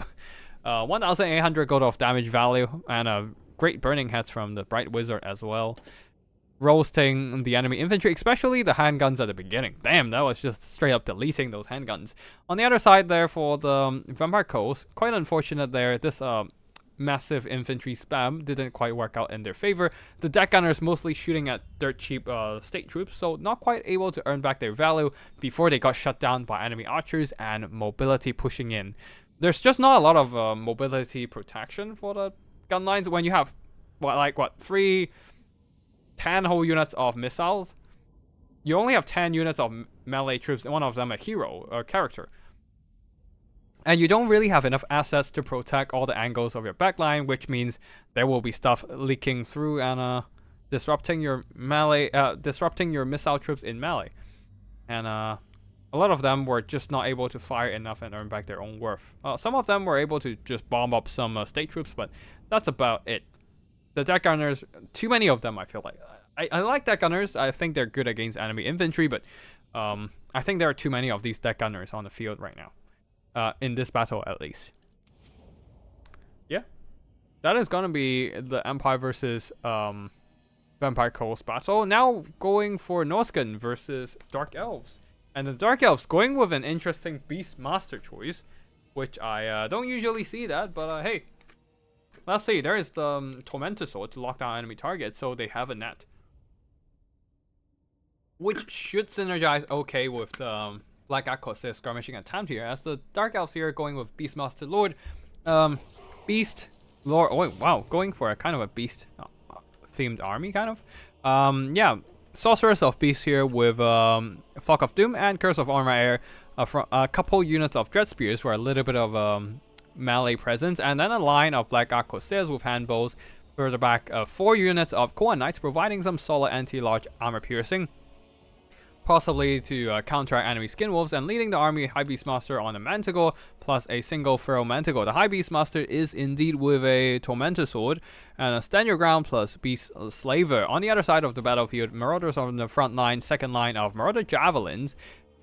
Wait, am I seeing double Feral Mammoths? That is a rare one. Anyway, Skin Wolves, Ice Wolves, and a Metal Shaman Sorcerer with Searing Doom and Final Transmutation. Wolfric the Wanderer here with the Lore of Boat Seafang, and we have the Hunter of Champions as well. Let's go back into normal speed here, as both armies advancing towards each other, and a pretty nice Flock of Doom hitting 2 Marauder units, one of them the Javelin ones, and the Norscan Ice Wolves, getting quite some value so far. Although the Sorcerer of Beast somehow took a bunch of damage. I suppose it's from miscasting or something. Yeah, most likely miscasting, I think. But yeah, not a lot of damage value worth of that miscast, I suppose. But either way, Norscans are advancing. Both sides are advancing. We'll just fast forward a bit here as the Dark Elves are flanking around, as Norscans occupied the capture point here. Marauders will be eating some of those Black Corsair shots, but they don't care. They have missile block chance with their bronze shields. Ooh, beautiful Seafang, doing a lot of good damage to one of the Black Corsair, but the problem is that it doesn't kill any models. They still have the full damage potential here, and over time they will put a dent on the Marauders' HP bar, but the Marauders don't care. As long as the Feral Mammoths aren't taking the hits, that's fine for them, I think. They have shields, just like the Black Corsairs just don't have an efficient use of their missiles. Like these are some dirt cheap infantry. They shot like what, a quarter of their ammo, only earning less than 80 damage value. That is not worth it for all your ammo here. For a quarter of your ammo, you need to be shooting something more impressive like Javelin Hunters. That would be a good target actually. But yeah, another nice Flock of Doom here, only hitting 3 units though, so not the most insane damage. But the Black Corsair is sitting too long, just shooting at the Marauders here, especially shielded ones. Just not earning back much worth. And then when they're close enough to shoot at the Marauder Hunters with Javis, They have the Marauder Hunters with Javis actually outranged them, and the Marauder Hunters with Javis are actually firing back. And now the Marauder Infantry are pushing up just to keep those Black Corsairs honest, so the Marauder Hunters with Javelins can shoot a couple more times, forcing those Black Corsairs to pull back as well. Skin Wolves and Ice Wolves are just holding like a box. Norskins are boxing somehow. Just guarding this capture point. Now the Ice Wolves are being charged by Dark Riders, and then the Cohen Knights are they coming in? No, they're not coming in. And instead the Dark Riders just took a shot from the Mammoths and take a bunch of losses. And one of the Black Corsairs is already down to their last quarter of HP. Not doing too hot there. Being shot by a bunch of javelins and then being targeted by a CVAC and shot by javelins. So that was not great for them. These Black Corsairs also taking some damage from the javelins. Nothing too insane. And now the Dark Elves really are playing a patient game. I don't know if this is worth it though, because a lot of their units are just taking damage without doing much in return. Cohen Knights are finally committing to the fight with Dark Riders as well, trying to silence the enemy javelins here. Ooh, that might be a bit friendly fire. Yeah, some of the Black Corsairs might landed some friendly fire on the Cohen Knights. Cohen Knights charging in, and the shock damage plus the terror from the Manticore was enough to break these Murder Hunters.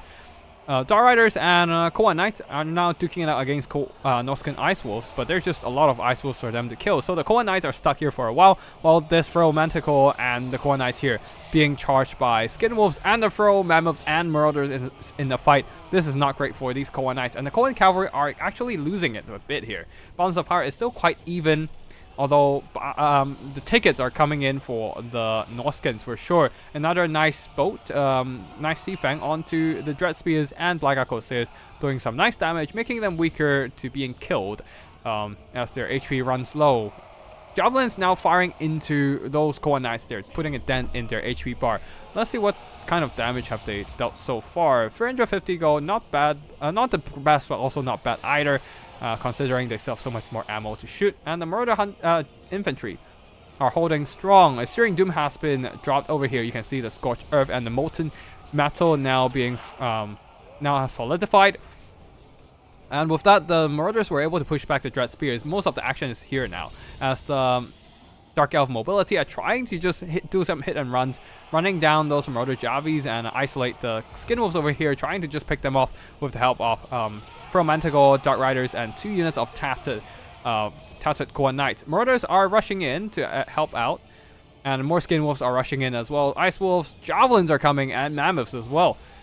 This Mammoth over here has Rampage and trying to catch up to the enemy Black Corsairs, who have earned back, not even close to earn back their own damage value. This one a little bit better, but most of their shots went into Marauders, so not a lot of valor. But the valor are now coming up as they're now shooting down that Furrow Mammoth. Yeah, over here, oh, a nasty, massive final transmutation overcast onto the High Beastmaster, Furrow Manticore, and 2 Tattered Cohen Knights, and also this 1 unit of Dark Riders as well. Definitely getting some really solid value for the Metal Caster. Now the High Beastmaster and the Furrow Manticore are now down to half health, being shot by javelins from both sides as well. Their health is being whittled down, while the Dark Elves here running out of resources, running out of options to deal with those double Furrow Manticores, as the Black Corsairs are almost, if not all, out of ammo. Yo, I don't know what they can do against the Furrow Mammoths now, other than try to psycho charge them down with those. Shit, what the fuck happened? Okay, some parts broke on my chair or something. But yeah, anyways, Furrow Manticore charging in, but then quickly being surrounded by Skin Wolves and obliterated in melee combat. The High Beastmaster is also taking some damage, and Searing Doom on the far side whittling down the health of the Dread Spears, but. Yeah, and the Marauders coming in would be surrounding and overwhelming them from front and the back. High Beastmaster is still holding on, but the Sorceress of Beast being hit by a Hunter of Champions will be slowed down, and on top of that, the Frostbite of the Ice Wolves slowing her down to 23 speed. She's slower than an infantry. That's a whole 75% of speed reduction, actually. That makes sense. And she's probably going to be dealt with the Skin Wolves in the fray as well, hitting her in the back Ice Wolf slowing her down. Now the Melkovs, oh no, not Melkovs, Flock of Doom draining down the Skin Wolves and Ice Wolves. The Skin Wolves don't really care, they have regeneration to counteract that. And the High Beastmaster surrounded by anti-large combatants and Wolfric himself holding on in the fight. Yeah, that's gonna be it for the High Beastmasters, even if he activated the Beast Slaver for the anti-large and weapon damage. Wolfric was hit by a Curse of Unrider earlier, but yeah, he is more than comfortable to take the fight now that the debuff has worn off. A bunch of Black Corsairs just grouping up here, making a beautiful blob for a Searing Doom or a collision attack from the Feral Mammoth. Not that it really matters now. Yeah, the Shaman Sorcerer might come over and drop a Searing Doom. And the Mammoth getting some meh value, very mediocre value, but that's fine. He's been mostly just keeping these Black Corsairs busy, making sure that they're on the run and just run down a few of them as well. Just that would be nice. And Flock of Doom on to the Marauders, draining away their HP. And this Feral Mammoth will be running through those fleeing Black Corsairs, who doesn't really have any hope on on fighting the Feral Mammoth at this point, especially with the Marauder infantry coming back to support. Dark Riders are charging towards the Marauder Hunters with javelins, who are trying to brace for the charge. Skin Wolves are reinforcing as well, receiving some regeneration healing. They are now back to above a quarter HP, charging into Dark Riders, who also got a volley of javelins to the face. Dark Riders quickly being dispatched. This tattered Feral Mammoths have returned and reinforced this fight, helping to push off the Dark Riders. Not that he is needed, but it's still a nice thing to have. Marauders are now moving over to the capture point, trying to get those tickets and deny the Dark Elves from the capture point. And once the capture point is gone from the hands of the Dark Elves, that is going to be GG, as they don't really have a way to recapture it. Their infantry are very, very tattered. And once the Feral Mammoths are here to just rampage through them, they're going to be screwed. Koa Knights might still be the last bastion of strength of the Dark Elves. But yeah, things are getting worse and worse for the Dark Elves for sure. Now the Feral Mammoth is denying the Dark Elves from standing still in the capture point, holding it. But yeah. Ooh, High Beastmaster being hit by a Hunter of Champions. The slow doesn't really matter for Wolfric himself, but it is great for the Javelins to launch shots, as he is not able to dodge those Javelins as nimbly as normal. Down to 38 speed, so he just took a bunch of anti-large volleys to the face, not having the most armor as well. The armor being reduced by Hunter of Champions. Searing Doom onto the Koa Knight. That's gonna be GG, as the Dark Elves taking too much shock damage onto their remaining fighter units, the High Beastmaster and the Koa Knight. They simply do not have enough to bring this battle back against one very healthy Mammoth, Wolfric still being very healthy as well, and some Javelins peppering down their character. Hold on, somebody dropped on it.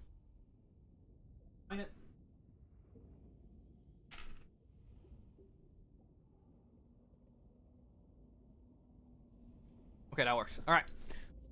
Now for the army performances here, Skin Wolves getting some very solid value, actually out-trading those Koa Knights with the help of the Feral Mammoth after all, and some Marauder infantry. Javelin's getting some decent value, but yeah, I think it's mostly the Searing Dooms and Final Transmutation. Those were brutal, especially when the Searing Dooms are on like Black Corsairs and Koa Knights. Just getting some really cost-efficient damage. Since Searing Doom has 100% explosion damage, they are really, really good at killing armored entity blobs. So Black Corsairs and Koa Knights. And Koa Knights, just unfortunately, they got out-traded by a lot of the stuff on the Norscan army here. Their armor-piercing values are mostly wasted on the lightly armored Skin Wolves, who does have physical resistance, and then the Feral Mammoths with infantry support actually came in and just trampled them pretty well. But yeah, overall, the Javelins did a good job whittling down the enemy targets. And the Black Corsairs, I think they were just throwing their balance of power away for quite a while. Like, 2 of them managed to earn back their value because of a Feral Mammoth chasing after them, but otherwise, 90% of their ammo was just shot into stuff like Marauder infantry, and wasting a lot of that damage potential. Unable to do much damage, yeah. And remember, ammo counts as balance of power too. So if the ammo can't earn back their worth with the damage, that means you're just throwing balance of power away and actively bleeding balance of power and losing the battle. Yeah, just not having the best target priority, I would say. Like if the Black Corsair is really just trying to focus down the really try to focus down on the javelins, maybe they would do a bit more than just shooting at marauders. Turn of Fire will just target primarily the javelins, whittle them down so that they can't do much damage. If the throw mammoths were held back really nicely by Gentle Rat there, staying well behind the enemy range of their missiles, which is, I think, is a really good example of screening.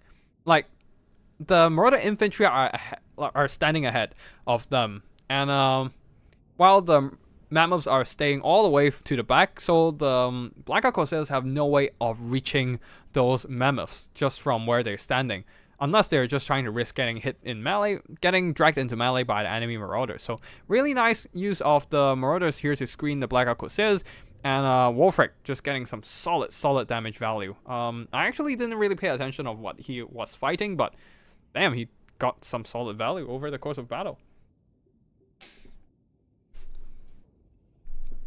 Actually, what was Wolfric doing, actually? Let me just jump back into the battle and just fast forward and see. And yeah, we'll be covering the Dark Elf damage value later, so don't worry about it. We'll be back soon. As I'm just gonna quickly cover what Wolfric was doing. Just speed run till the end of the battle as well. Give me a second there. And after that, we should be able to conclude the stream with one final battle replay.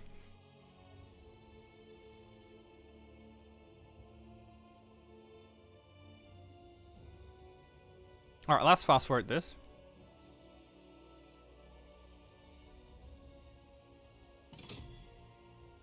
Wolfric has been standing mostly. Alright, the boat cast was really nice at the beginning. 400 gold worth of damage value just from that one cast, which is not surprising considering he killed half a unit of the Black Corsairs.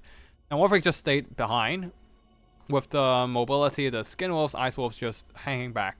While the whole time Marauders are just out there screening the shots from the Black Corsairs, which is a really nice use of the Marauders for sure. I mean, even if the Marauder Hunters got shot a bit, that's still fine, I would say, as they're not the most expensive target being hit. At least it's not the Feral Mammoths. Wolfric is in here. Not sure what he's doing, but with the Skin Wolves in the fray, the Core and Ice were forced to just pull back a bit there, and yeah, the Core and Ice were able to beat back some units, but the Mammoths just went on to a Wild Goose Chase again. Oh, that would be a nice catch against the Sorceress here, getting some value done, getting some value out of those couple hits, and then the Sorceress went back to fleeing. Okay.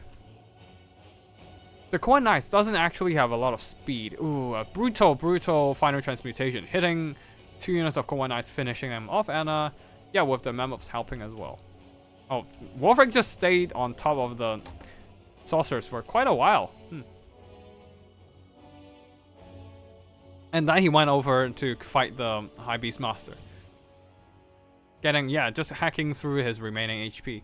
Ooh, that was brutal. And yeah, that would probably be... That was basically the end of the battle now. We do have some pretty scrappy and prolonged combat, and it was a pretty fun tourney for sure. But yeah, let's just fast forward there so we can go and check out the damage value of the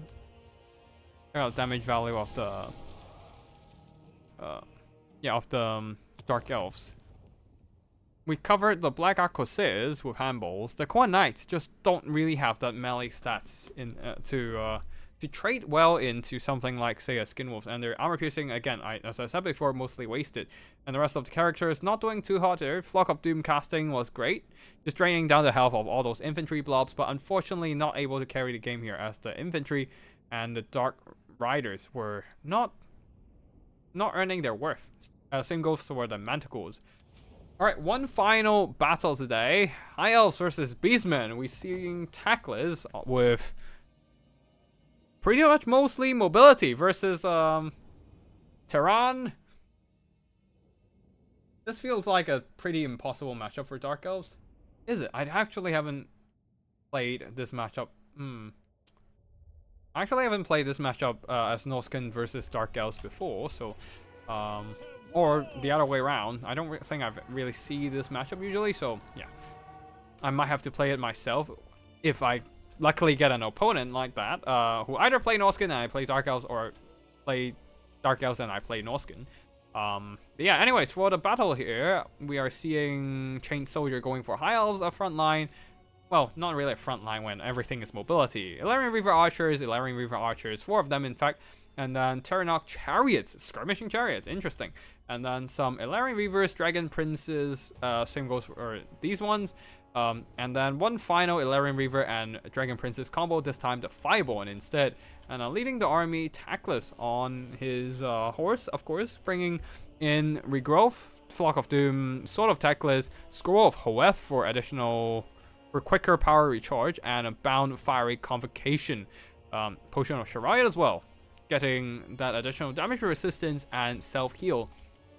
For the Beastman army here, a bunch of Throwing Axes Centaurs, one of them the Grukuths of Wolf's Run, and a line of Angor Spears and Centaurs, plus Tuskor Chariots, a bunch of Gorehurts, and Gorehurts with shields mostly, and Black Horns Ravagers were immune to psychology.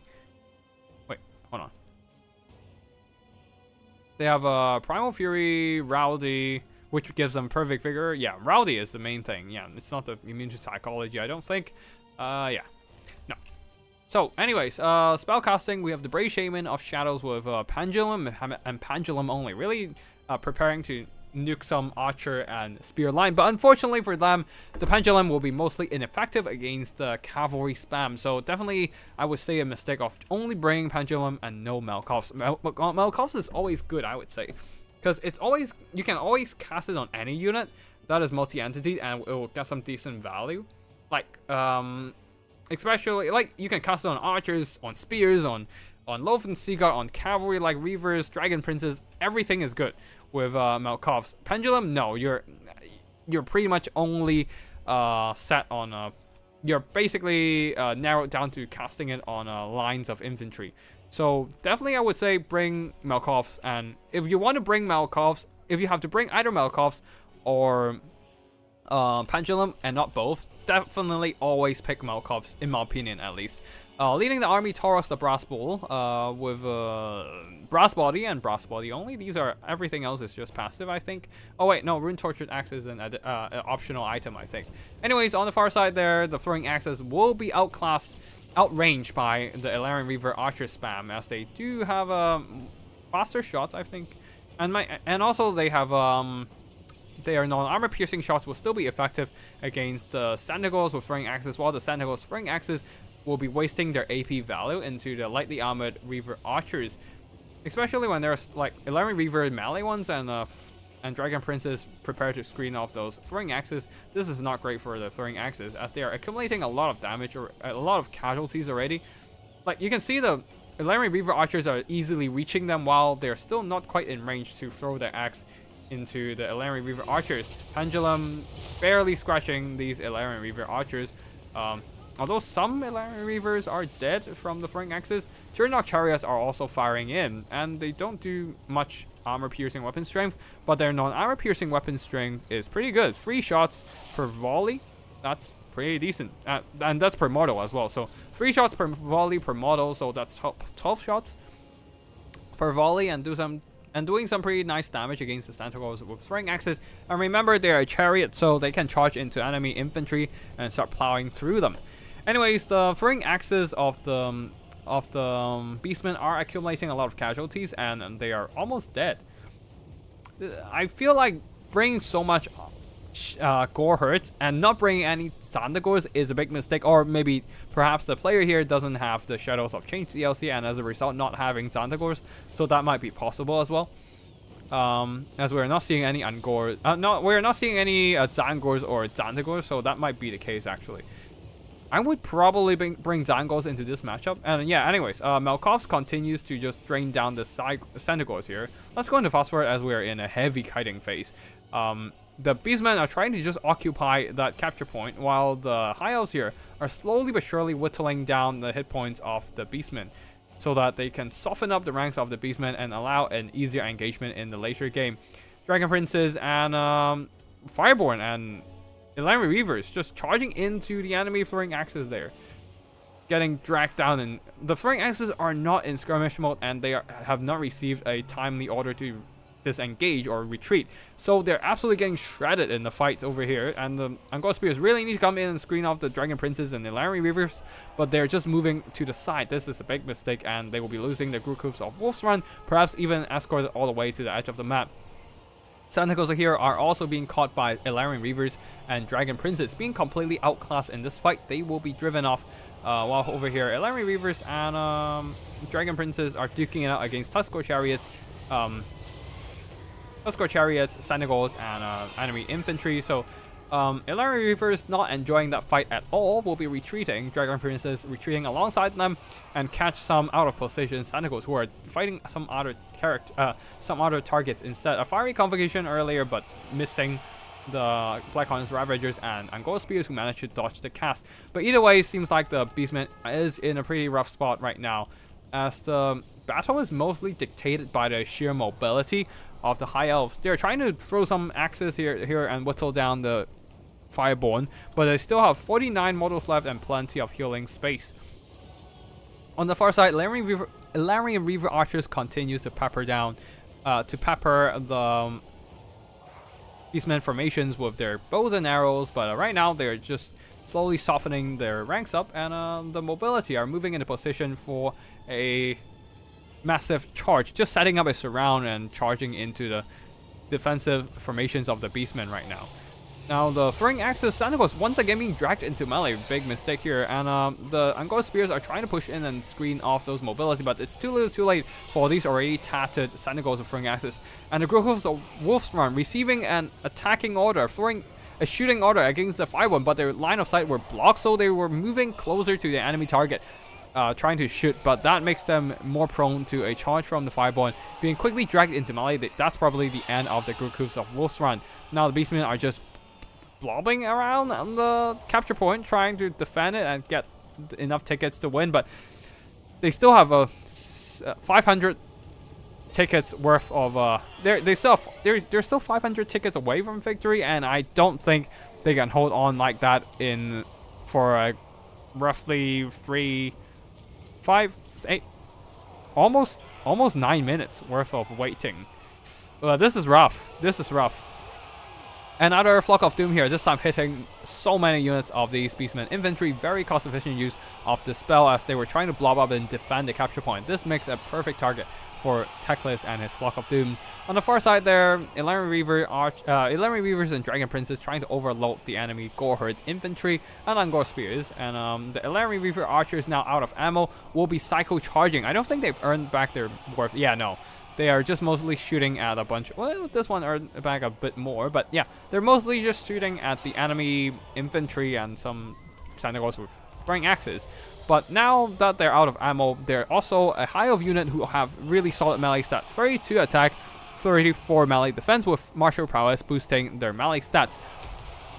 Plus a little bit of that charge bonus. They can do some really good work if they are getting those rear charges against lightly armored targets. Like, I think the Elari Reaver Archers is just such a nice versatile unit. You can throw them into skirmishing against enemy units, or you can just throw them into melee and disrupt like weaker melee units like archers and whatnot. So right now the Goreherds are just standing still around on the Conquest capture point there, making them perfect targets for those Dragon Princes, Elari Reavers just psycho charging. So it's pretty much a matter of psycho charging everything to death here, as the Beastmen are getting weaker and weaker, and also because they're blobbing up, the Flock of Dooms are getting some solid damage done. Every time the Elari Reavers charge in against the Goreherds, they're taking some damage, but the Dragon Princes getting some really solid impact alongside the Tyrannoch Chariots. Over time, Teclis probably got some insane value by now, and the High Elves managed to capture the Conquest point. The capture point. And yeah, Melkov's Teclis getting 1,400 gold worth of damage value. Really solid, considering he has been mostly just draining chaff with Flock of Dooms. The Tuskor Chariots couldn't really hold up against all these mobility, all the Dragon Princes, Fireborn and stuff. So yeah, that will be army losses, and that shall be victory for the High Elves. And that should be the last battle of today's tournament. For the battle performances, mostly the damage was done by the Illyrian Reavers just whittling down enemies from afar and Fireborn. Out trading enemy Tuskor chariots, the Senegals as well, and yeah, just working down the enemy's HP. The Tyrannok chariots did okay, skirmishing down enemy targets and just cycle charging infantry to death. Not a whole lot of value. They also took a lot of damage. Just not a single unit model is lost, so that's why they seem to be full health, but no, they're actually not full health, not even close. Fireborn did solid job against the enemy mobility. Dragon Princes, their heavy armor and physical resistance helped them survive against the Senegals and the Gore infantry and Gore as well, so they were able to just keep cycle charging everything to death, getting some really solid kill count. And of course, Flock of Dooms from Teclis got some solid work done as well.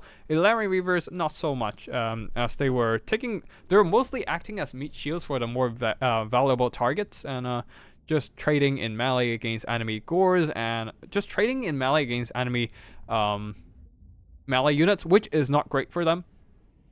Even if they do cycle charging, every time they charge in, they stop for a bit, and then they just get hit by the enemy infantry and whatnot. So yeah, on the other side, for the Beastman army, the Tuskor chariots don't really have a good target to fight, considering that all the high elf units are mobility, are not infantry for their anti-infantry bonus and charge collision to maximize that damage. Senegals, they were outtraded pretty much by everything on the high elf mobility. Even the throwing axes got outranged by the Illyrian Reaver archers and wasn't quite able to use up their ammo against the Dragon Princes.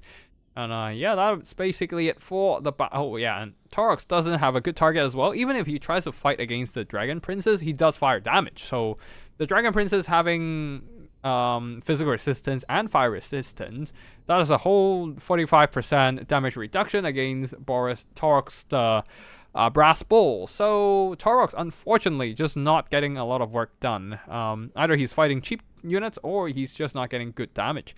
But yeah, that's gonna be it for today's battles. I hope you all enjoy the tournament, whether you're playing in it or just watching the stream. And yeah, congratulations once again to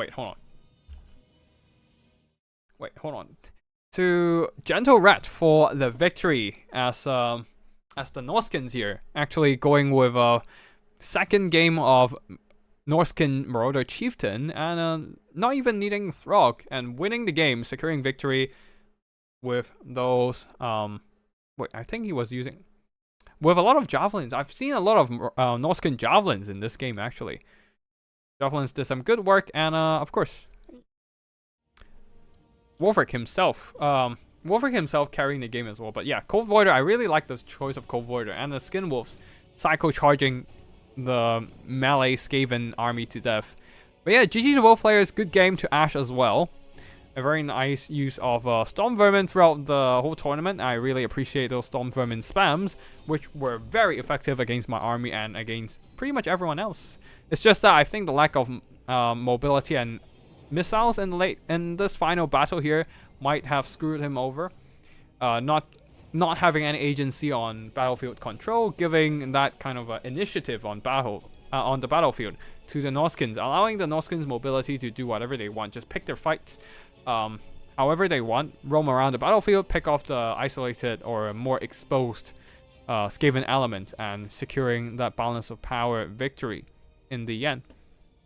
But yeah, that is going to be it for today's battle. I hope you all enjoy this tournament.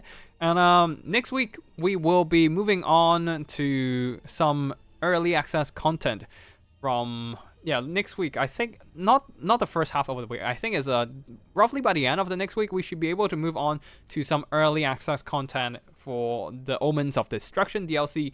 And yeah, I'm really excited to try out the new units of the game.